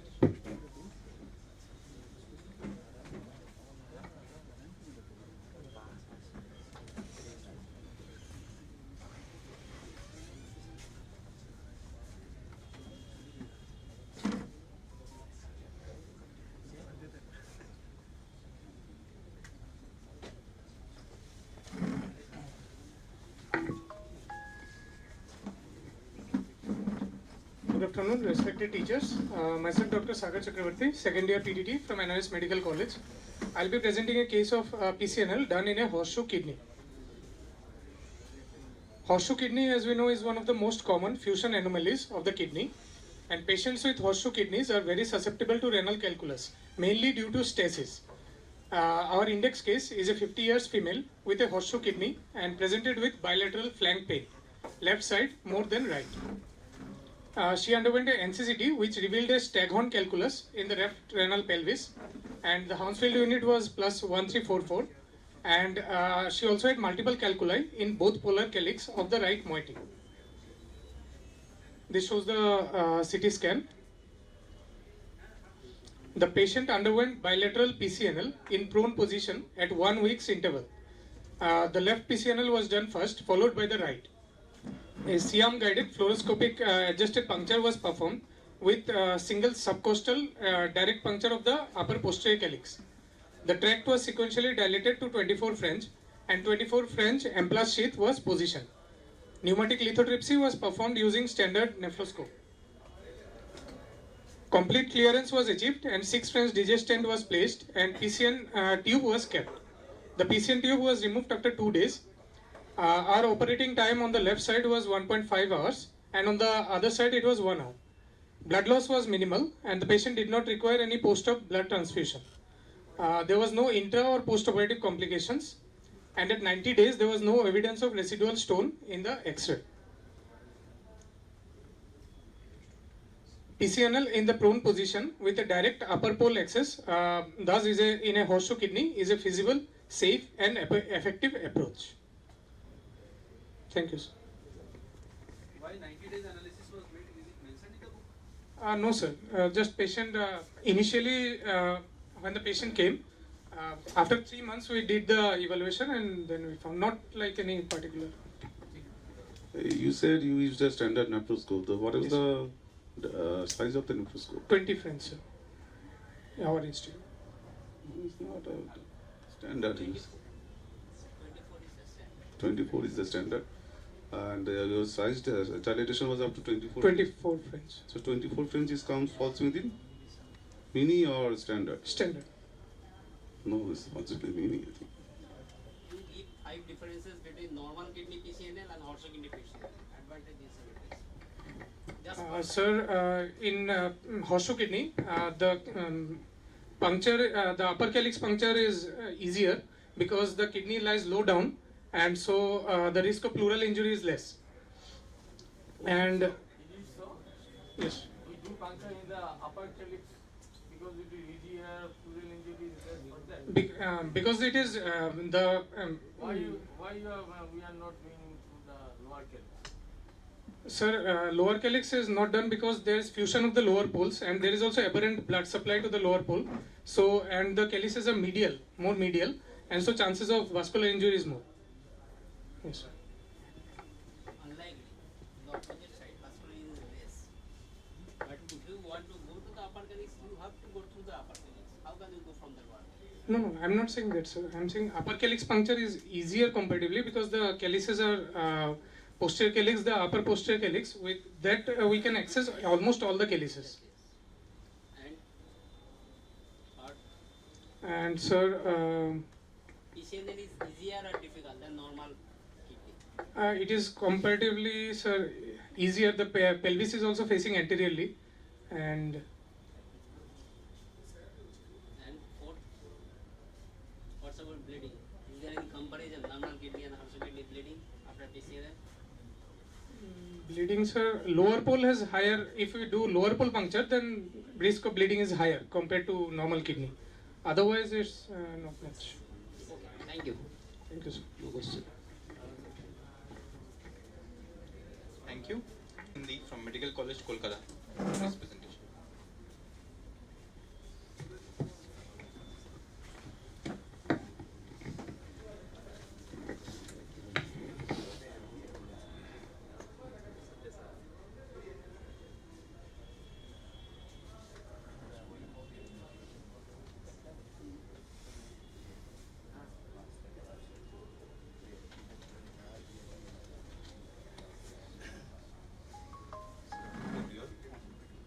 This is a case discussion on a complex renal stone disease.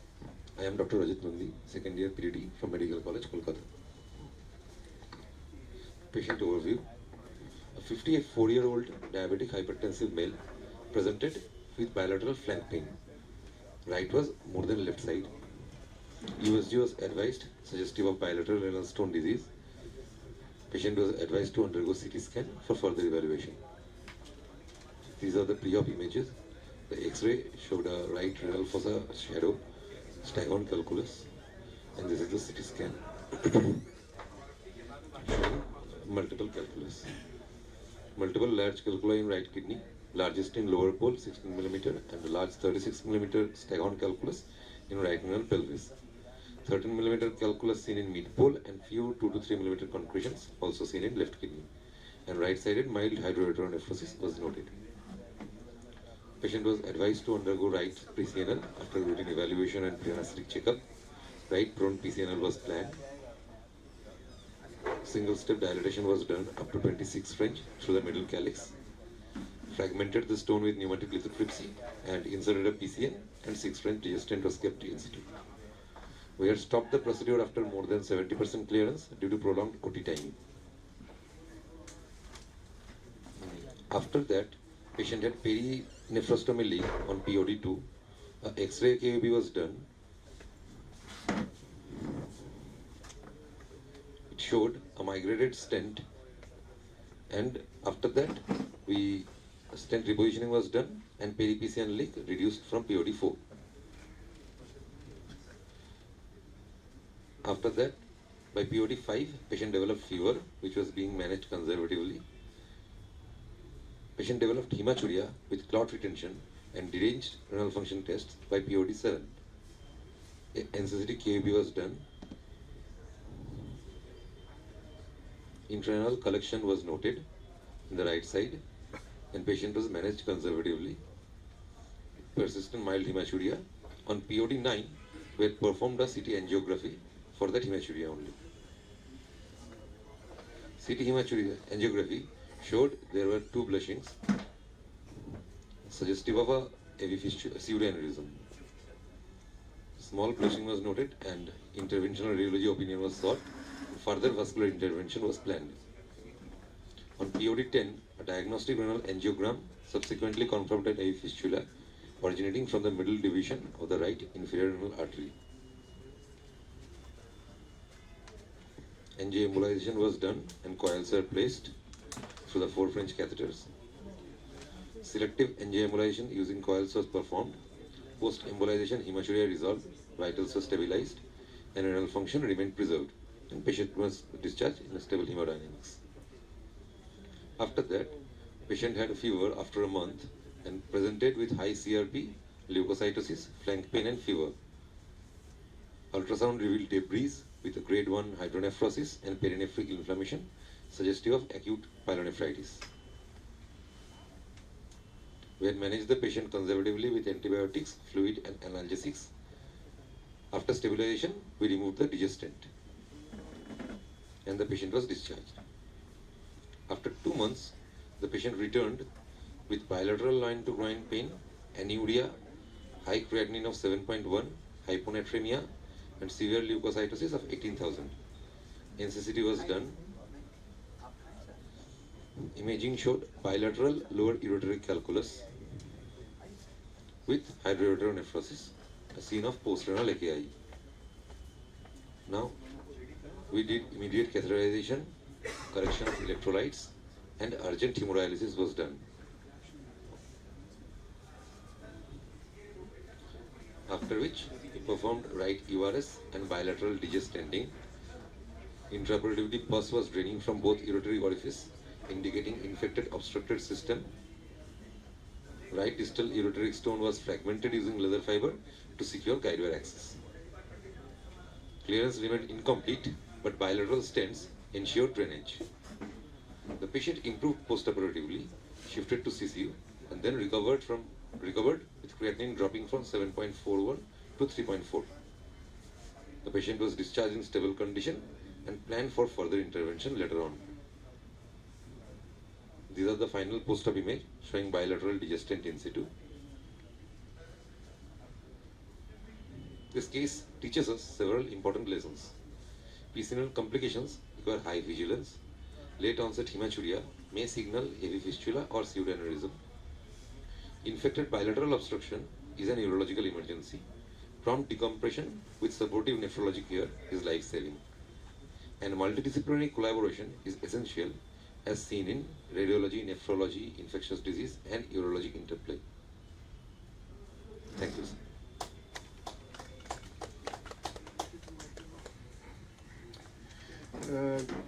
Good afternoon. I am Partho from NRS. Your last slide, I really like it, what we learned from this.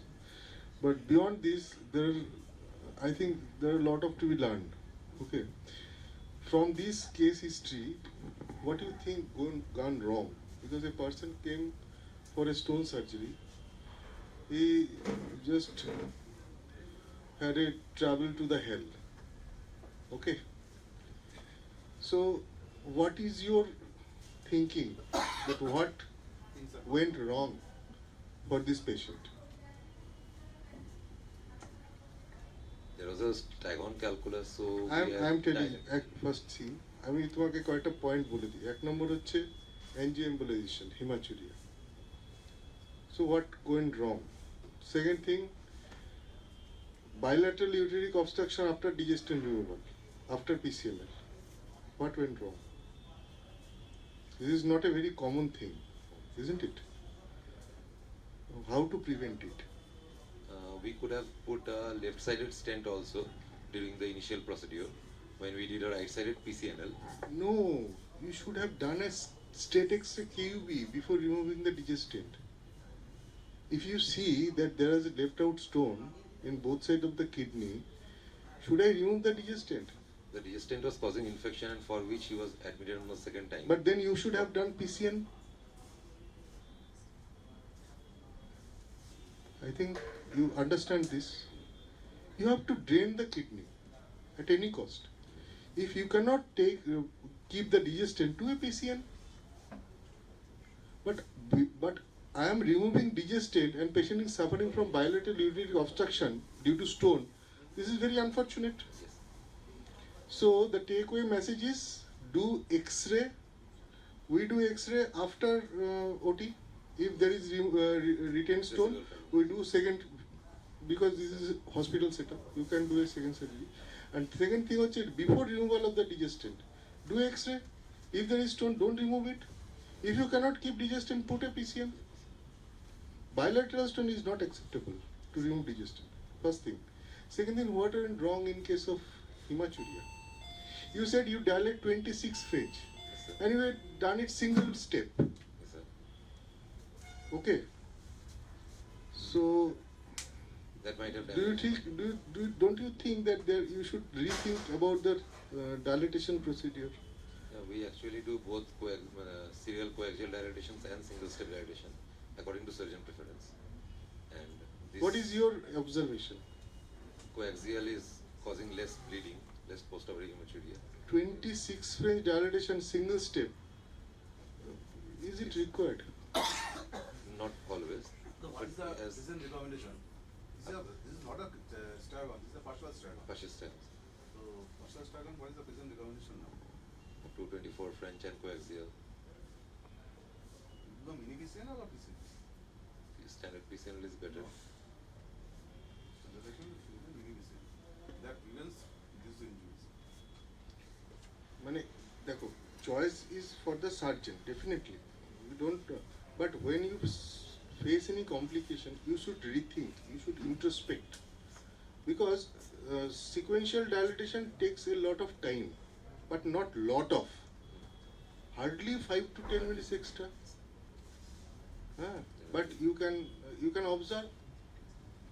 In your institution, there is 2 surgeons doing 2 techniques. You observe as a student. What is where complication is more?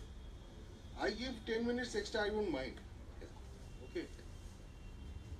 So these things is very good case for study, but not for the patient. Definitely, sir. Thank you.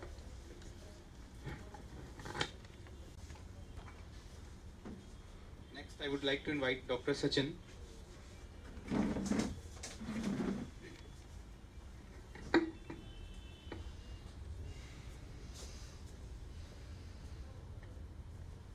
From which institute?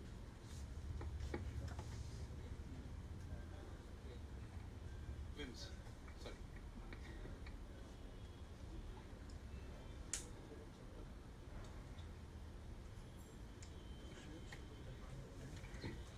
Good afternoon, everyone. This is a case series. I'm going to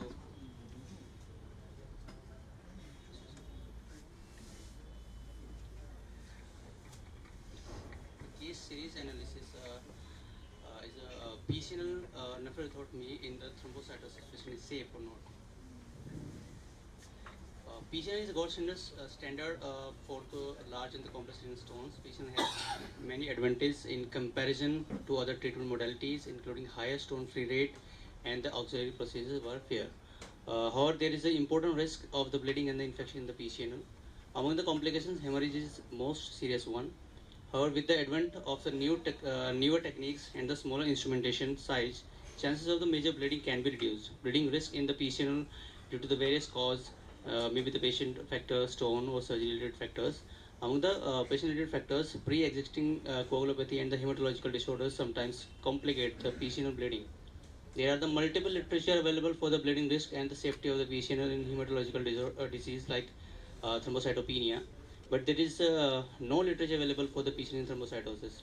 This study aimed to evaluate the safety of the PCNL in patient with thrombocytosis by analyzing the perioperative outcome, bleeding risk, and the postoperative complications. This is a retrospective analysis of 4 patients who were operated between December 2017 and 24. Patients with the thrombocytosis and underwent PCNL surgery were included in the study. 3 patients underwent standard PCNL and 1 underwent mini PCNL. Outcome were measured in respect to stone-free rate, major blood loss, and other complications as in the standard PCNL. Our case 1 is standard 14-year-old male patient with a flank pain since last 6 months. Patient had a history of the recurrent upper respiratory tract infection, for which he underwent the regular chest physician care. CT and USG shows a solitary 2 centimeter stone with a Hounsfield unit of 1560. Routine blood investigations are somehow normal, with the platelet count is very high, is 7.5 lakhs. We have taken opinion from the hematologist for that and advised to start antiplatelet therapy and to do the bone marrow biopsy for that. It was discussed with the guardian, but they refused to undergo bone marrow biopsy. After proper counseling, guardian are willing for the mini PCNL for the stone removal. Mini PCNL was performed using 16.5 French nephroscope. The stone was fragmented using the laser, and all the fragments are removed with the suction, achieving the complete radiological clearance. Operating time was 35 minutes. Bleeding is negligible, and no intra and the immediate postoperative complications seen. The patient was discharged after 3 days, and after 3 weeks, digestate was removed. With repeated platelet count was again increased by 5.7 lakhs. In the case number second and case number third and case number 4 also we have preoperatively platelet counts are very high. Underwent the standard patient with 24 French nephroscope with the operating time somehow 40 to 50 minutes of average, and on the follow-up of after 1 month the platelet count was again higher in the higher range of 7.5 or 8 lakh.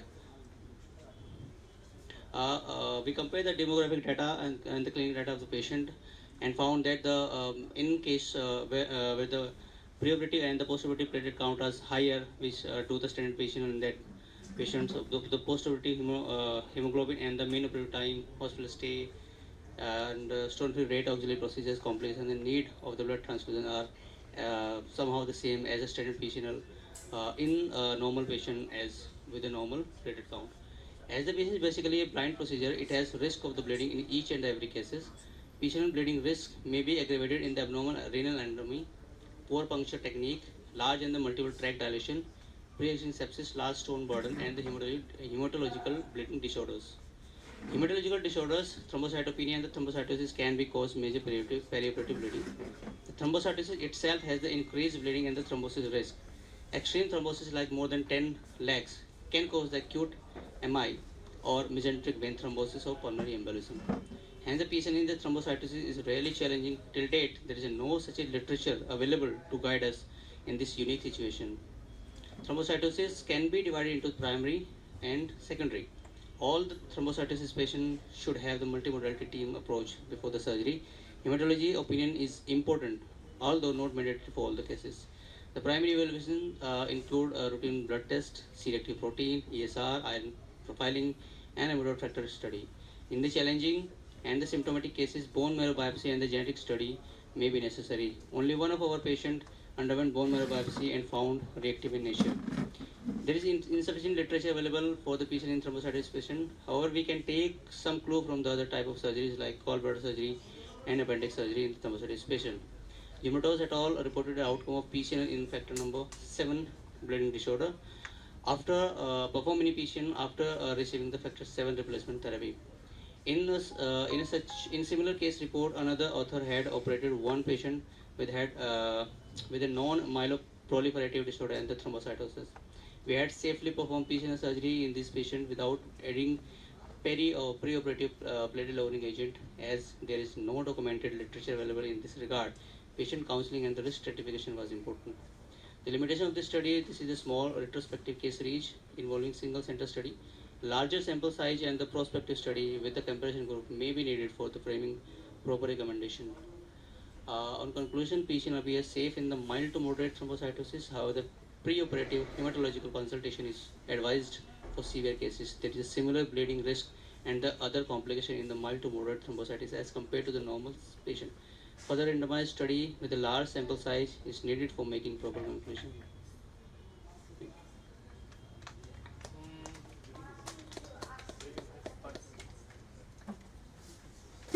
What is your opinion among the I have not seen any stone patients with high thrombocytosis.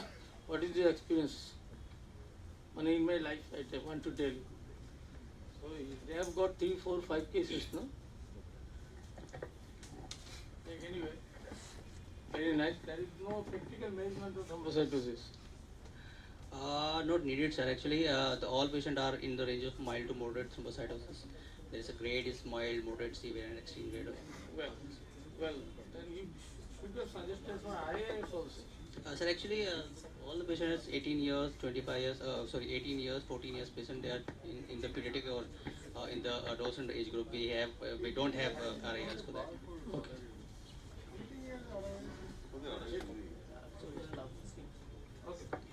Did you publish it? Yes, it's published. It's published. Yeah. Thank you. Thank you.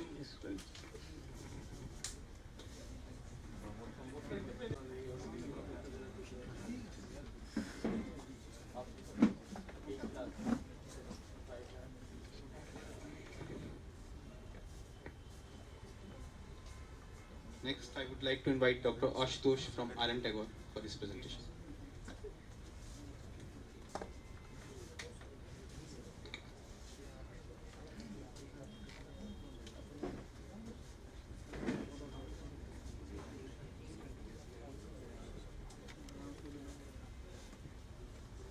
Good afternoon, respected faculties and my colleagues. One of my colleagues has already presented a similar case before. So we have a case 6 months before. A 44-year Hindu male, engineer in profession, came to us with a complaint of right flank pain, intermittent for 2 years. History revealed nothing significant, and complete examinations we did, and lab investigations revealed normal creatinine, TLC platelet were normal, urine routine microscopy and culture were normal. Ultrasound abdomen suggested both kidneys fused at lower pole with isthmus crushing the midline anterior to great vessels. Kidney located lower than normal position in abdomen. Bilateral corticomedullary differences are maintained. Left kidney, there was echogenic focus with posteracoustic shadowing, measuring approximately 2 into 1.5 centimeter, consistent with renal calculus. There was mild hydronephrosis. In right kidney, there was no focal lesion or calculus. Both ureters and bladder were normal. Then we advised for CT scan. This was CCT normal film, sir, non-contrast film that suggested fusion of the kidneys at the lower pole. Both the kidneys were low lying. There was no significant hydronephrosis, and there was a radio density seen in left renal pelvis. Parenchyma, both the kidneys were normal. And in excretory film, both the kidneys, excretion of both the kidneys were normal, sir. And we see radio density at the level of L3, L4 in the sagittal section, L3, L4 level. And this is the reconstructive image of the CT that's showing anteroposterior tilt of both the kidneys, and there is a fusion, significant fusion in the lower pole.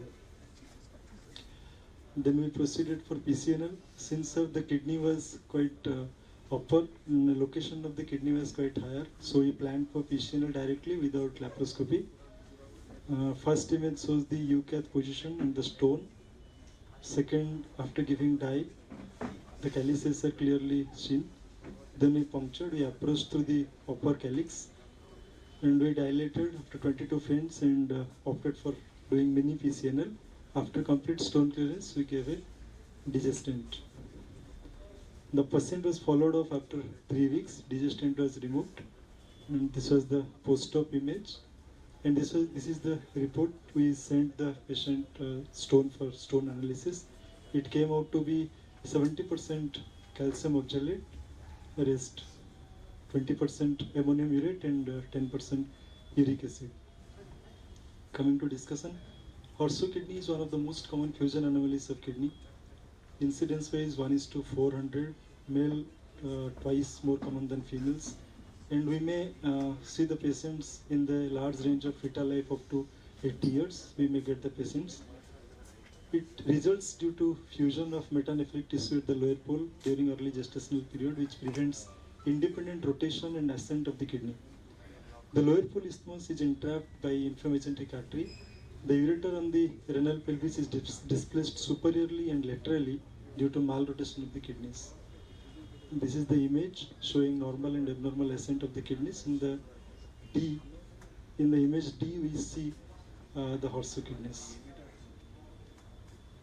The ascent is entrapped by inflammatory artery. There are multiple variations. Most common we get the fusion at lower poles, but in 5% cases there may be upper polar or interpolar fusion also. Isthmus, we may have bulky parenchymatous isthmus or flimsy isthmus. The blood supply, mostly the isthmus part is the kidneys, both the kidneys they get usual blood supply by renal arteries arising from the aorta, and the isthmus may receive a branch from each renal artery or separate supply from aorta, inflammatory or iliac or sacral arteries. We may get associated anomalies in genitourinary system like hypospadias, spuge obstruction, skeletal deformities, cardiovascular, CNS abnormalities. Most of the patients are asymptomatic. In few patients, they may have vague abdominal pain, nausea, vomiting. Patients with horseshoe kidney are very susceptible to urinary tract infections because of stasis due to anomalous ureteric position due to stasis obstruction. They may have renal calculi. Calculi, the incidence is almost about 20%. It is due to higher rate of infection and stasis, and recent reviews suggest combined anatomic and metabolic causes like hypovolemia, hypercalciuria, hypocytinuria. And most common type of stone we get in horseshoe kidney is calcium oxalate type. Radiologically, we may go for plain X-ray. Both the kidneys will be, the lower pole will be more closer to vertebra. Ultrasound is the most common primary screening tool. We do CT urography. It is most effective investigation to characterize the exact anatomy of the kidneys, stone burden, isthmus, relation with visceral organs.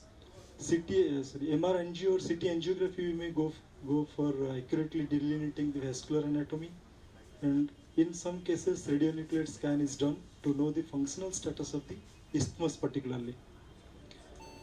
As urologist, the challenges for us are malrotation of the kidney, congenital purge obstruction, high insertion of the tortuous ureter. In many cases we get narrow ureters also. There may be cross ectopia, intestinal adhesions, and proximity to major vessels and abnormal vasculature.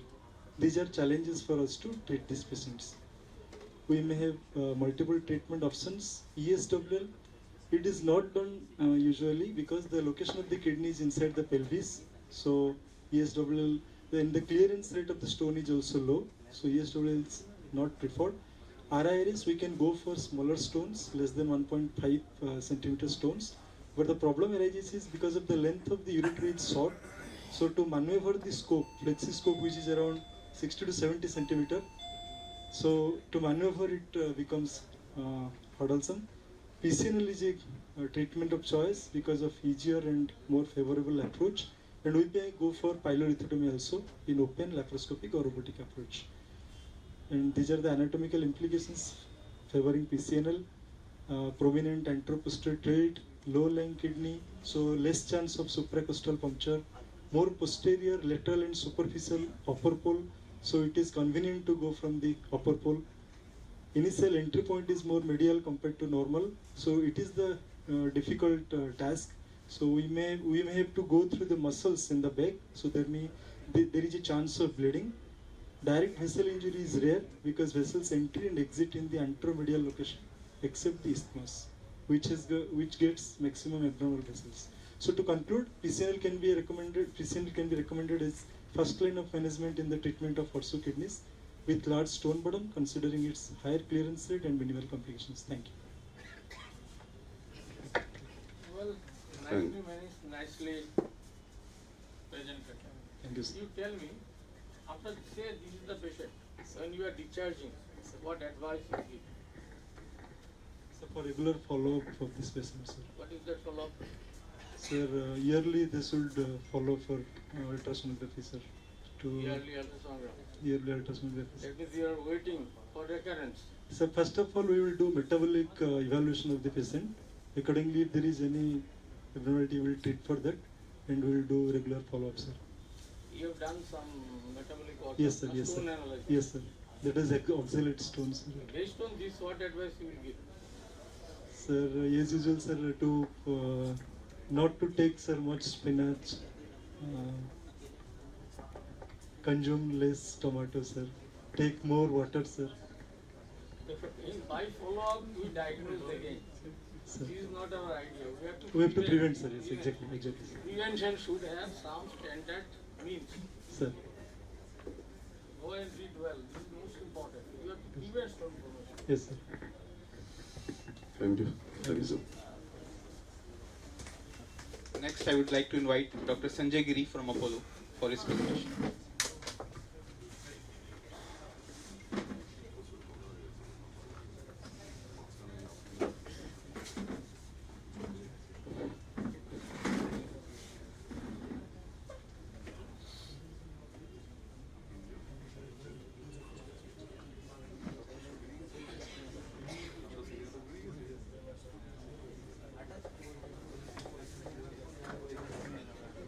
Hello. Good morning, teachers and my dear friends. I am Dr. Sanjay Giri, second year DNB PGT from Apollo, and my topic is urinary lithiasis in polycystic kidney disease. So before going to my topic, we must know how to manage an obstructed infected kidney. So we have to follow the following protocols, like the antibiotic protocol, timing of multidisciplinary involvement, when to involve the multidisciplinary team, timing of intervention, whether to intervene in the same setting or later, whether we should use the drainage or a definitive management, and what should be the preference of the drainage, that is whether it should be an external or an internal one. So timing of intervention, waiting period, what should be the minimal period of antibiotic therapy, what is the intervention, definitive or drainage external versus internal, and if we are planning for a drainage, what should be the timing of the definitive management, that is whether the drainage should be done in the same admission or whether we should readmit the patient and do the definitive management, and what is the role of open surgery in these cases. So my case, going to my case is a 57-year-old hypertensive male, which is a non-diabetic, presented with the left loin pain and swelling. There was no history of fever, dysuria or hematuria. On examination, there was a left-sided large palpable kidney with a tender renal angle. We have done the urine analysis, which showed the pus cells of 2 to 3 per high power field. RBCs were normal. Culture was showing no growth. In hemogram, the counts in hemoglobin were normal, but there has a creatinine of 5.6 and raised urea of 80 milligram per deciliter. So we have done imaging in which the USG, there was no plates available, only it was written that bilateral kidneys was having multiple cysts, and this is, you can see the NCCT KUB, where we can see bilateral polycystic kidneys in which we can see a large left-sided cyst in the left-sided kidney, and there is an obstructive calculi in the right PUJ along with multiple cysts in the right kidney as well. So this is the another image which is showing some axial and coronal, and this patient also have a left VUJ calculi as well. So management plan, the patient was planned for the left URSL and which was to be followed by the right PCNL. But while doing the left ureteroscopy, we have seen that the impacted stone was there. While doing the stone fragmentation, the frank pus was coming out. So the procedure was postponed and bilateral degestenting was done. Degestenting was done on the right side also for the drainage. And after 3 weeks, we admitted the same patient, and here we have changed the stent on the left side and do a degestenting.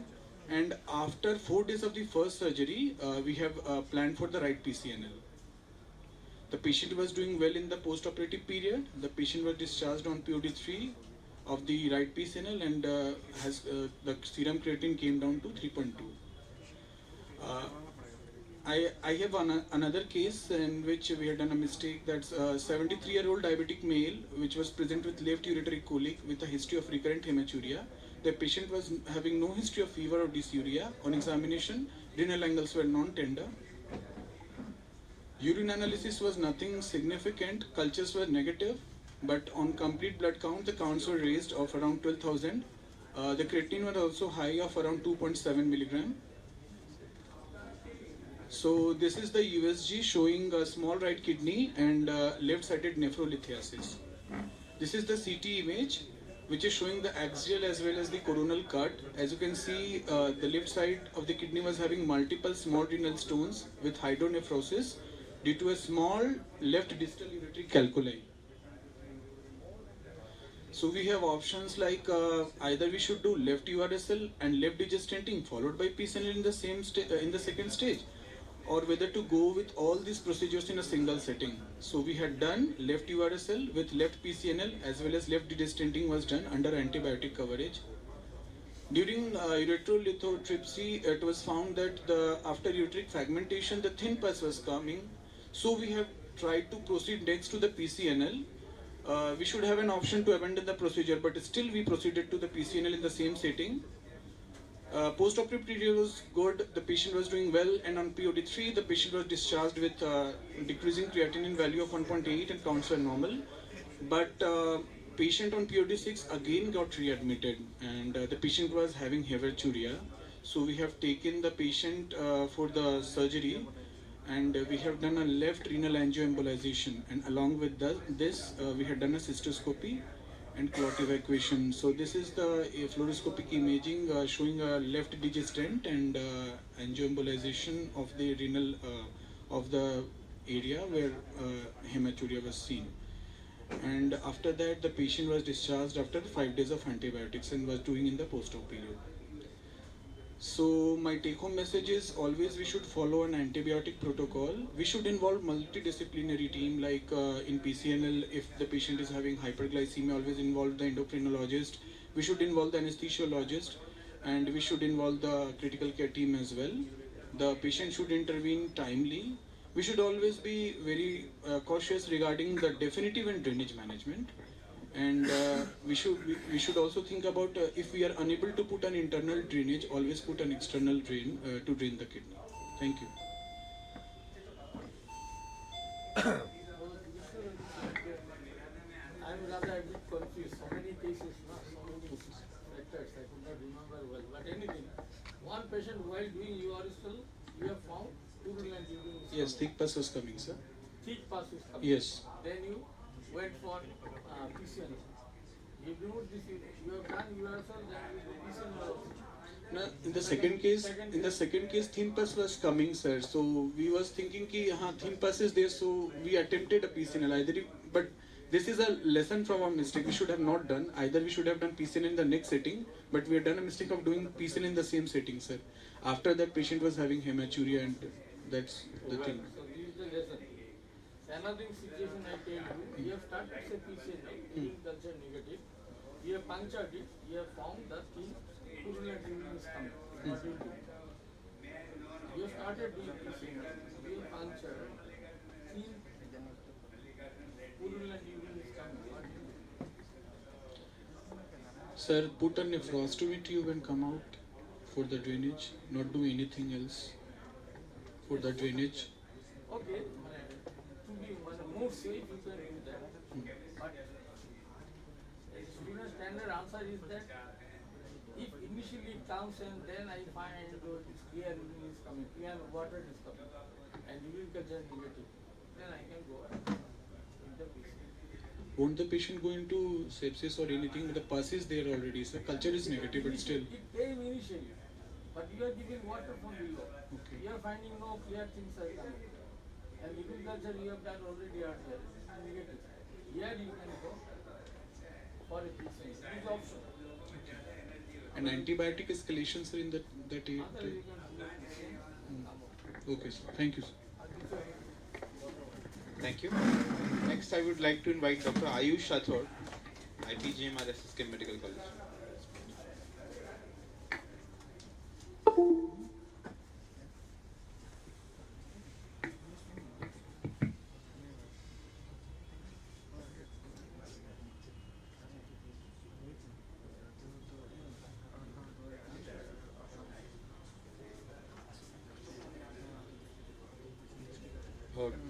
Good evening, respected consultants and my dear colleagues. Today I am presenting a presentation on externalized ureteral catheter versus double J degestenting post PCNL, an open labeled RCT. The aim of this study is to compare post-operative complications and morbidity in PCNL for externalized ureteral catheter versus degestenting group and establish the feasibility of externalized ureteral catheter post PCNL.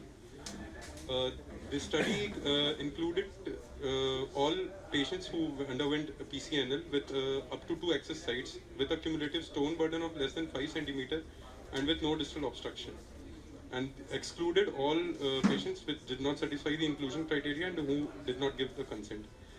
The study size is 232 patients who underwent PCNL, that they were randomized pre-operatively into 2 groups. The EUC group and the DJ group. The pre-operative, intraoperative and post-operative data was collected for colic collection, residual stone, hemorrhage, VAS score and stent-related symptoms. The post-operative protocol on drainage strategy was EUC was removed on POD1 and DJ stent was removed after 6 weeks. These are all the parameters as we can see. All the demographics of both the groups were comparable with no significant difference in the p value, and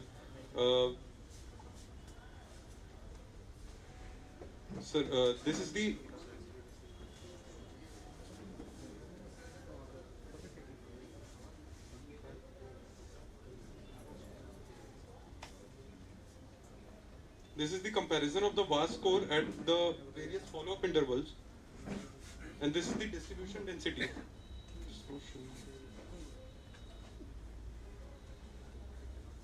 Yes, sir. As we can see, from the graphs that are not visible, the distribution density and the comparison of VAS scores at follow-up intervals. The VAS score on POD1 and POD2 were comparatively less in the UOC group versus in the degestant group. And the VAS score at the end of the 2 weeks, there was a significant difference between the UC group and the degestant group. And even in the distribution density, the maximum VAS score was reached, that is 5.4 in the degestant group, that was reached at 2 weeks. And in the UC group, it was only on POD1 and POD2 that was significantly lower than the degestant group. As we can see, the relative risk and the odds ratio also, the relative risk of any stent-related symptoms to be present in the UC group was only 0.63.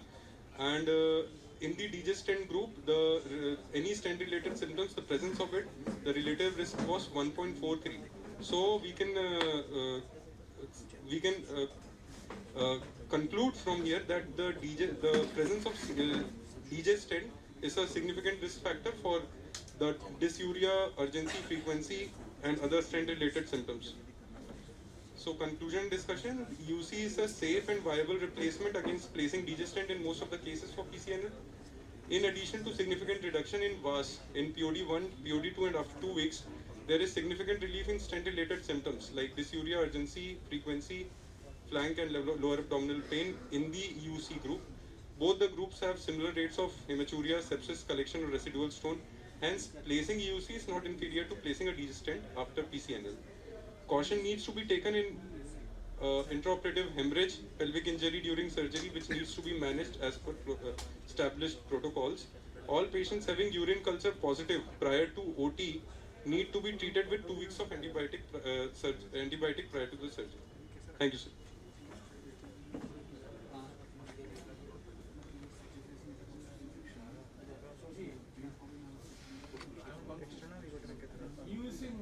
So externalized ureteral catheter, sir. You can outside. The outer end.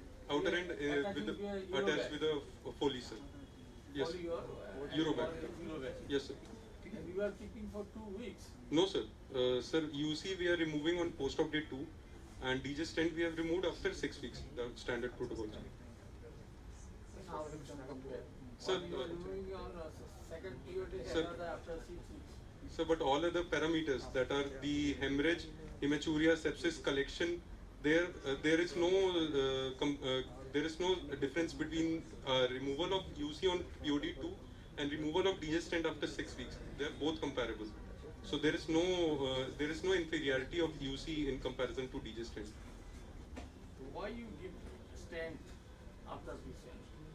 So for if you are suspecting a distal ureteral obstruction, or if there has been a massive intraoperative There hemorrhage. is no question of suspicion because you already put a ureteric catheter before doing the PCNL. Yes, sir. You know there is nothing in that tract, in the ureter. You are doing PCNL. Stone has been cleared. Yes, sir.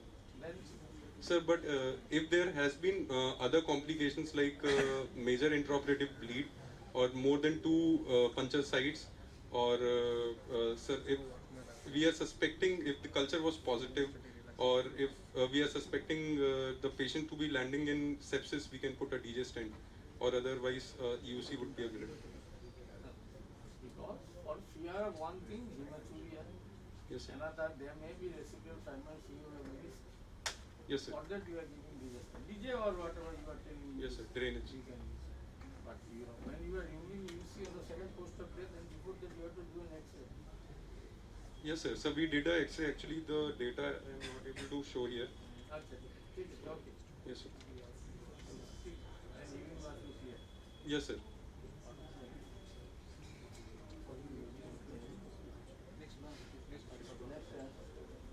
Next, I would like to invite Dr. Shada Basan from Fortis Hospitals for his presentation.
Good afternoon, teachers and my colleagues. Today I'm going to present a case, RIRS for a lower calyceal stone using a fan sheet. This case was done a week before. A 41-year-old gentleman presented with a left flank pain for last 10 days, and it was not associated with any infective features, fever, hematuria, or there is no history of LUTS was there. So we took the history and evaluated the patient, and the patient has no any comorbidities, and there is no any history of previous urological or stone surgeries, and he was on not any regular medications.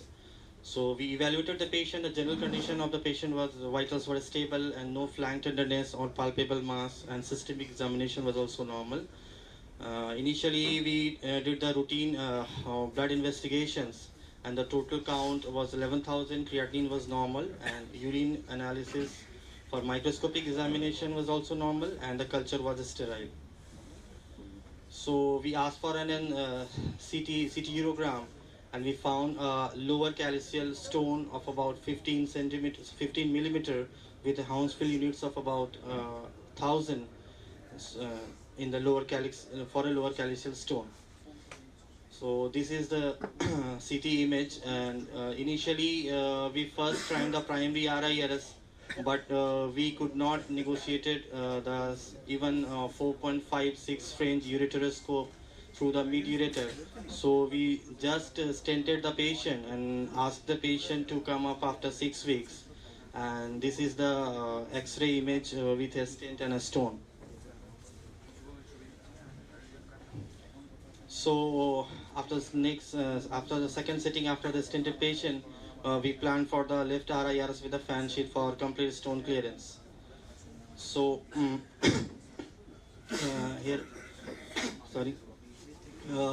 So after doing the RIRS, the ureter became the capacious after putting the stent for about 6 weeks, and we put the zebra guide wire and advanced the fan sheet or ureteric access sheet, and this is the first image. And then we negotiated our flexible scope. We used a 7.5 French flexible scope, and we used the holmium laser for this case, and this is the settings we used for dusting is 0.4 joule and 40 frequency on the for the fragmentation 1.2 joule and 20 frequency, right and left paddle. So this so after putting the sheet, we introduced the flexible ureteroscope, and we found lower calcium stone as per the CT and the fluoroscopic image. The stone was soft.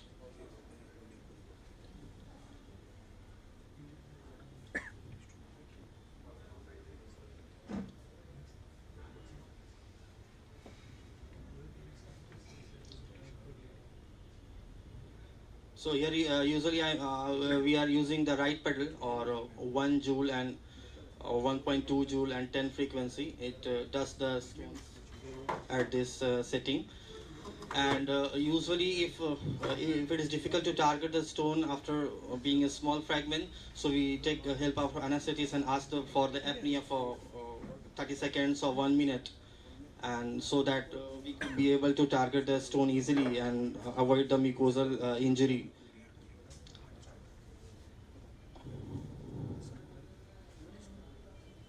Second thing, usually after dusting, these fragments interfere with our vision. So once we wait in the sheet for about 5 to 10 seconds, the field becomes clear, and we go close to the stone, like in TURP. We can go close to the stone, then it becomes visible. Is there any residual small fragment or large fragments there in between the dust, or we pump with the pathfinder slowly, so we can find any residual stone after the dusting.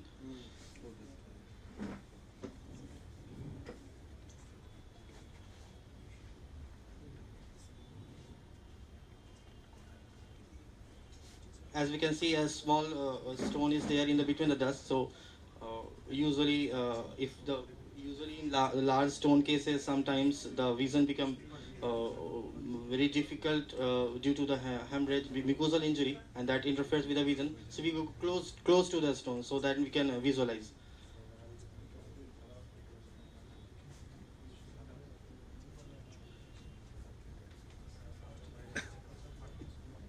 And because we are using the fans suction seat, so in between we are sucking those dust also.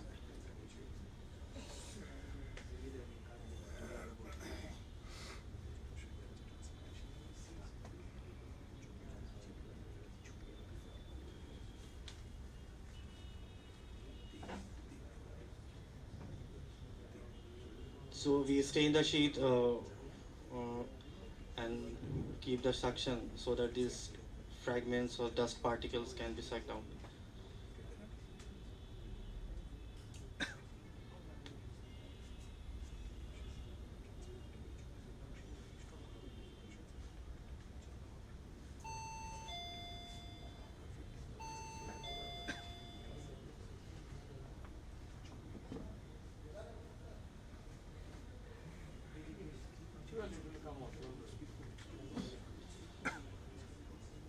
Small video, sir.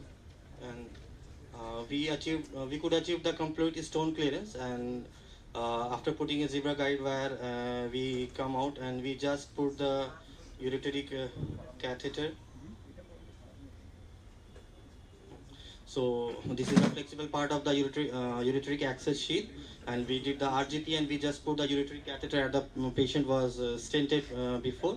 So we removed the ureteric catheter after 24 hours. This is the sediments or dust particles in the suction, and this is the armamentarium. We use a flexible ureteroscope. This is the fan suction sheath. So complete dusting achieved at the end of the procedure. We put the ureteric catheter, and we removed the catheter and the ureteric catheter after 24 hours, and the post-op event was uneventful, and this is the OT setup it requires. Everything is here. Well, very nice, but you have put the ink for what purpose? After completion of the... Because we have put the, it took around 35 minutes for the procedure, and we put the ureteric access sheath. So there must be some mucosal edema, spasm and edema. So prevent the pain, we did the ureteric catheter for the 24 hours. Right. So there may be some mucosal edema, there may be some mucosal abrasion, and that requires repair. So do you think by 24 hours it will be okay? Actually, we generally take it as a 48 hours. I don't know, nowadays. I don't know. Anyway, second thing, it is a T-stented RIRS. Yes. What is the time gap? 6 weeks, sir. 6 weeks. Yes. Is it the guideline? No, sorry. At least for 7 to 10 days is enough. But here we did. Then 6 weeks is a very long, big period. Actually, in the first sitting we tried, but we couldn't negotiate the ureteric URS also actually. 6 weeks. Can you imagine 2 weeks and 6 weeks? Keeping it 6 weeks doesn't dilate the ureter moves. That's what science is trying to say, but that is standard guidelines. Now my question is, you have tried with fans. What is the standard difference, but what difference have you felt is better with fans? Two important things are there. Once in between we do the suction, it decreases the intrarenal pressure. That could not be possible with a normal sheath. So first it decreases the intrarenal pressure and decreases the sepsis. Second thing, for the stone clearance, as we can suction those small, although it can, the small very dust can go cleared spontaneously also, but we facilitate with the fan sheath. So with the help of fans, you decrease the internal pressure. Number one, there's a better vision. Yes, definitely. Yes. And with that, we can lower your operative times, and that's the beauty of the fans. And what is difficult with fans? Two difficulty. One is the handling. Usually it's a bit long size. So after beyond the tip of the penis, it is a bit longer side as compared to the other normal sheath. So it's difficult to maneuver. First, the second thing, when we advance the flexible tip, it touches the mucosa. Or sometimes when we do suction. So the main difference is with fans is very difficult to go to the lower pole values. Yes. That is the. Thank you. Now I would like to invite our last presenter for the day, Dr. Pramit Chakraborty from Fortis Hospitals for his presentation.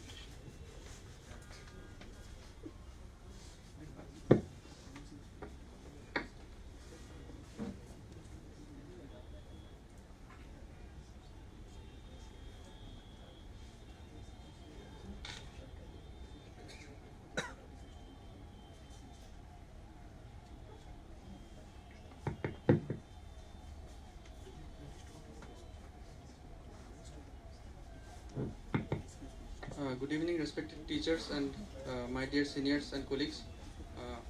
My name is Dr. Pramit Chakraborty. I'm a DRNB urology trainee in Fortis Hospital, and my case is a case presentation on a persistent post-PCNL draining sinus, which was a diagnostic and therapeutic challenge.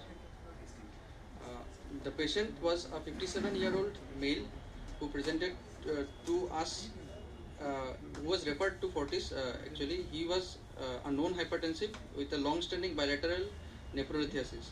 So he presented with us with a persistent discharging sinus from right posterior lumbar region, and following right PCNL performed elsewhere in May 2025. And in a significant past history, he had a pulmonary tuberculosis approximately 20 years ago for which he received anti-tubercular therapy, but no documentation was available. And his earlier investigations with which he had come with us showed in December 2024 he had a bilateral nephrolithiasis with right-sided disease was predominant, but no hydronephrosis or perinephric collection was noted. And the following year, in April 2025, a CT KUB was done at that outside center, and it showed a right upper calyceal calculus approximately 14 into 12 millimeter, which was high density with a normal PCS, and there was no radiological feature suggestive of genitourinary tuberculosis. And imaging prior to PCNL showed uncomplicated stone disease. So those are the CT cuts on the right side, and on the left side the stone is visible on the X-ray plate. So the PCNL and subsequent course which he came with us was he underwent right PCNL with DJ stenting performed at outside center in May 2025 with persistent discharge from prior PCNL access site. He was evaluated at other centers and the imaging was inconclusive and symptoms persisted despite conservative measures, and he was referred to FHK for further management. And when he came to us, this was the post PCNL X-ray KUB done in May 2025 showing DJ stent in situ post PCNL. So the current presentation was a chronic non-healing sinus at the right posterior lumbar region corresponding to previous PCNL access site with persistent discharge. There was no fever or features of systemic sepsis. So this was the location of the draining tract. At presentation, the investigations were total count, creatinine, and all these things were normal with no growth of urine culture, and importantly the wound swab for acid fast bacilli was negative, and so it presented with a diagnostic dilemma because persistent sinus is a clinical finding but it is not a definitive diagnosis. So we had to rule out chronic inflammatory sinus or any foreign body related tract which might have resulted from the previous surgery, or it might even be a tubercular sinus or a nephrocutaneous fistula. So definitive diagnosis required histopathology and or contrast demonstration of renal communication. So it was decided to take up for surgery to take out the sinus because it was a long-standing persistent sinus and failure of conservative management was there, and imaging was non-contributory, and there was a need for both therapeutic and diagnostic resolution. Also, may I interrupt? yes sir. So it is a discharging sinus. Yes sir. It's pure PCNL RVA. Yes sir. Stent in situ? When it came to us, the digestant was not in situ. Not in situ. So what were your diagnosis? Possible diagnosis? Yes sir. For the sinus? Yes sir. Since the patient had come to us with a history that much ago he had a tuberculosis, so first of all we tried to rule out any tubercular etiology, sir. So that was the primary diagnosis. Right. So what have you done for that? For that, sir, we have sent the wound swab for the tubercular workup. Yes sir, but that came out to be negative, sir. How much? It is usually negative. So you should do other things. Yes sir. Yes sir, that's what we are going to say. So we decided to. Other. One is tuberculosis. Well. Yes sir. Next. Sir, since he had undergone a surgical procedure elsewhere, there was always the possibility that some foreign body might have been retained there, which might have led to the non-infection. Sir, any particle or any sort of instrumentation, any broken, anything might be left there, or a fiber or a swab or a. Common foreign body क्या है? Common बहुत बड़ा. पत्थर का टुकड़ा हो सकता है. पत्थर का टुकड़ा foreign body. मैंने it may stay in the tissue, sir. Guide wire का tip. Strips of guide wire. Okay, sir. What else? Sir, it might since it might be any draining osteomyelitic sinus also from the ribs. It may come out from the lower ribs. because the location was near a job well trip, sir. So, to finally clinch the diagnosis, we decided to go for a histopathological examination by excising the sinus tract, sir. So, also in some other center he had done some RGP, but even that did not show any persistent communication, sir. So it led to a very difficulty in. Sir? Sir, it was not done in our center, it was done somewhere else, but it failed to demonstrate any leakage of contrast outside, sir. It was contained within the system.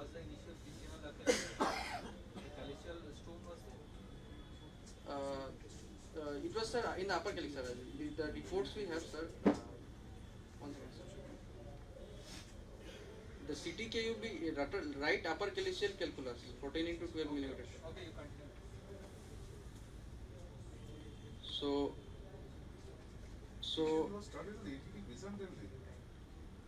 Yes, sir. So.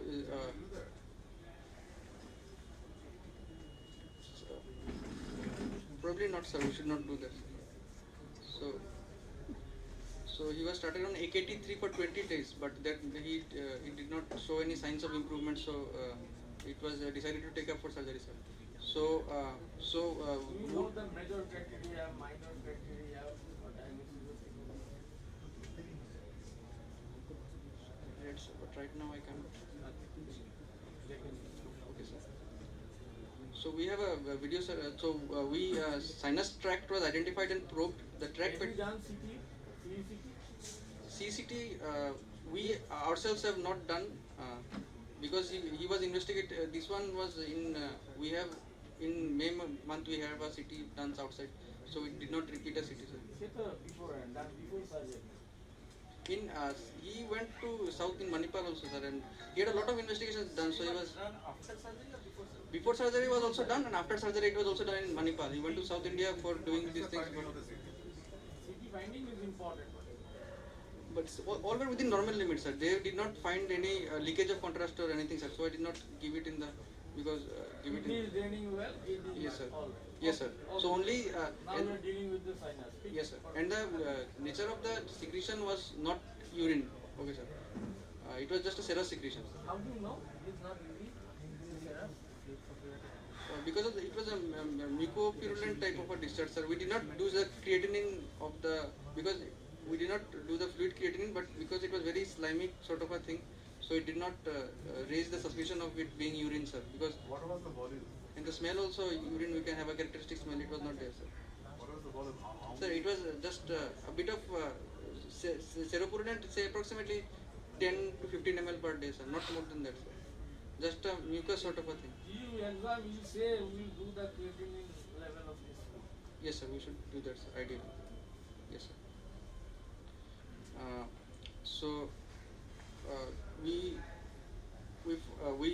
Sinus tract was identified and probed tract patency established using guide wire and feeding tube, and dye installation confirmed tract continuity. Tract dissected from surrounding tissues. Complete excision of sinus tract was done. Specimen was sent for this histopathological examination. What is the depth of the sinus? Yes, sir. It was approximately 4 to. It was 5 centimeters, sir. Sir, I just want to show in the video. One second, sir. So it is playing, sir. It is playing, sir. Alright. Nothing related to the kidney. Sir, initially, sir, we thought that it was not related to the kidney, sir. After probing and all, we just excised the tract completely. And then we sent it for HP, sir. Then this was the excised sinus tract. So after excising, you close the space. Initially we closed it, but then we opened it, sir. I'll just show. Initially, by mistake, we closed it, but then we opened and did the dressing, sir. I have it in the photograph, sir. So, interestingly, the histopathological examination of the excised tract showed granulomatous inflammation, findings consistent with tuberculous sinus tract. So, but radiological confirmation of nervocutaneous fistula was never made. We then opened up the middle stitches, and then we did a dressing with this M2 back powder and oxam spray, and the final diagnosis was persistent post-PCNL sinus tubercular etiology confirmed on histopathology, and renal cutaneous communication was not demonstrated. Outcome was resolution of sinus discharge and uneventful immediate post-operative recovery. But interestingly, after 5 days on post-operative day 5, the patient developed gross hematuria with clots. But the patient remained hemodynamically stable, and the clots were this thread-like, so it presumptively came down from the calyx. Thank God he recovered. That you are to there. Yes, sir. Sir, after that the hematuria resolved after 5 days, and this one was during hematuria CT scan was done, sir, and it demonstrated blood within the calyx. So it suggested that while excising the tract, probably a part of the kidney was also taken out, sir. So, and after that the patient got healed, sir. So a follow-up ultrasonography was done after 10 days. It revealed no evidence of clots in PCS, and urinary bladder was also clear, and no residual renal or bladder lesion was seen. So the learning points we knew, we came to understand was that persistent sinus following PCNL warrants active evaluation. AFB culture may be negative. Imaging may be non-diagnostic in chronic sinus tracts, and histopathology can be decisive, and tuberculosis should be considered in endemic regions. Thank you, sir. One is AFB culture. Yes, sir. What else? Other tests for tuberculosis to prove GUTV? Other tests. This gene expert we can do, sir. What is gene expert? It's a What is the PCR. specificity, sensitivity, immune culture? The immune culture was done, no growth, sir. No. How many percent is in 5 for you? Yes. In our country it is 30-40%, but in books you will find it. Especially you will find. So he is on ATD. Yes, sir. How long you will give it? Sir, intensive phase we will give for 2 months.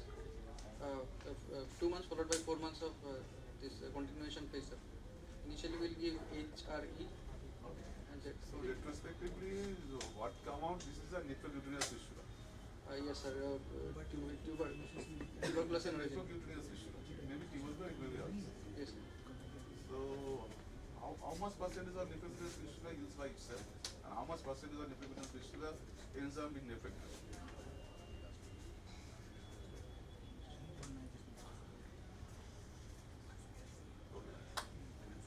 Thank you, sir. Using PCNL or open pyelonephrotomy, you could damage the kidney. There may be picture later. Sometimes patient develops these sorts of pyelonephrotomy or nephrocutaneous lesion. Okay, sir. One thing. By doing CT scan, you know, it is not draining properly. Okay, sir. Otherwise, first diagnosis is tuberculosis.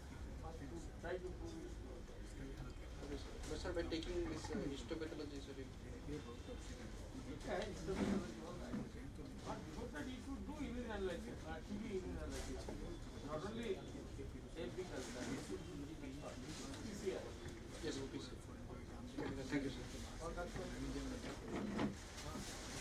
Thank you all. Thank you all. Thank you all. Thank you all for coming here. Thank you all the dignitaries. Thank you all the students. With this as our today's clinical class comes to an end, we have a participation certificate for you. Nirmala is taking out the names. Please take it from sir. Dr. Sagar Chakraborty. Is he here? He left.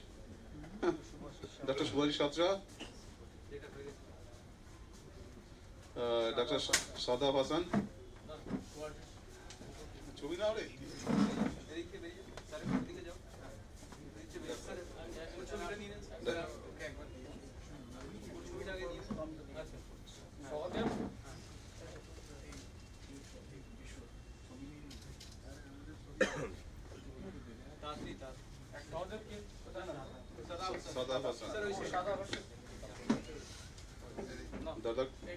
Dr. Rajat Nandi rest. Dr. Ashutosh Hotar.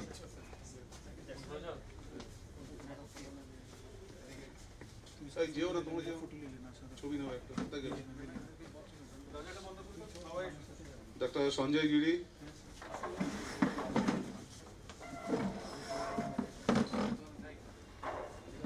Doctor এহসান কামান এহসান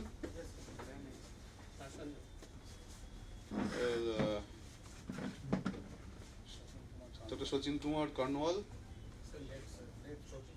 আচ্ছা ঠিক আছে আয়ুষ রাখো Ayush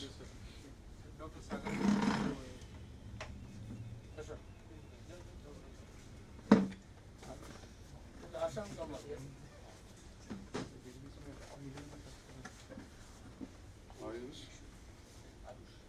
Ayush doctor বিশ্বভ সন্ধি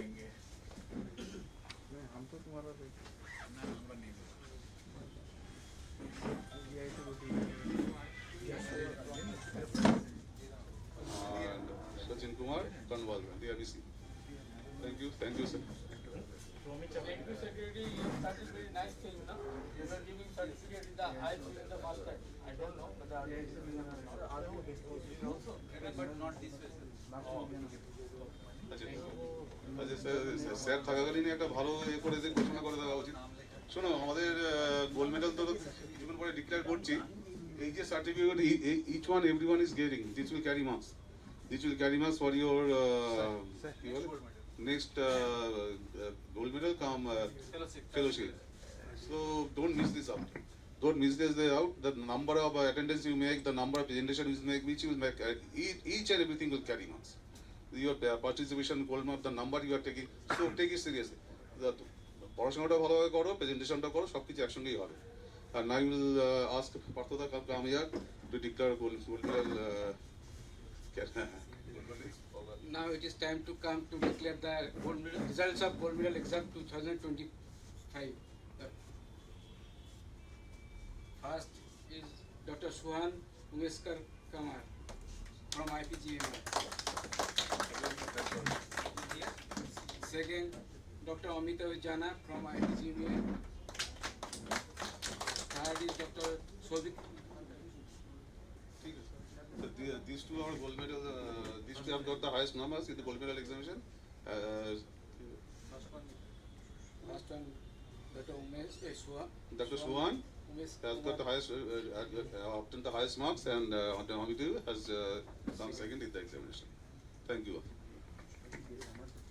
And in a few days, you all, your third years will all be getting the mails. Ask them to revert back. It's not that the যে gold মেডালটা পেয়েছে সেই এটা পাবে ফেলোশিপটা পাবে সবকিছু মারি করবে এই নাম্বারটাও যেমন যাবে তার পার্টিসিপেশন অন্যান্য জায়গায় যার অ্যাটেন্ডেন্স বা অন্যান্য কিছু কিন্তু ক্যারি করবে এবং যারা গোল্ড মেডেল পাওনি প্রথম 5 জনের মধ্যে 3 জন যারা আছো হতাশ হওয়ার কিছু নেই তোমরাও যেতে পারো তোমাদের অন্যান্য পার্টিসিপেশন যদি ভালো থাকে বোঝা গেল এটা তোমাদের দায়িত্ব তোমাদের দাদাদের কি জানানো outside 6 তো হবেই হতেই পারে ঠিক আছে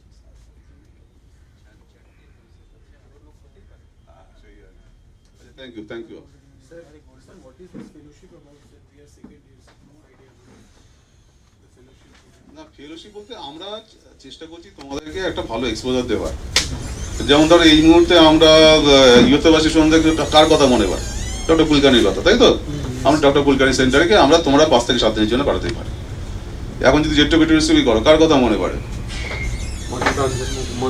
ডক্টর প্রাঞ্জল মোদী আমরা তোমাদেরকে 5 থেকে 7 দিনের জন্য পাঠাবো যদি রোবোটিক কর কার কথা মনে পড়ে ডক্টর রাওয়াল থিঙ্ক বিগ আমি বলছি ডক্টর রাওয়ালের কাছে তোমার যে পাঠাবো আমি আছি you think big I am with you we are all with you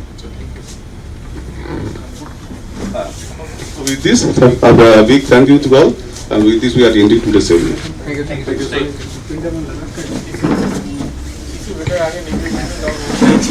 Thank you.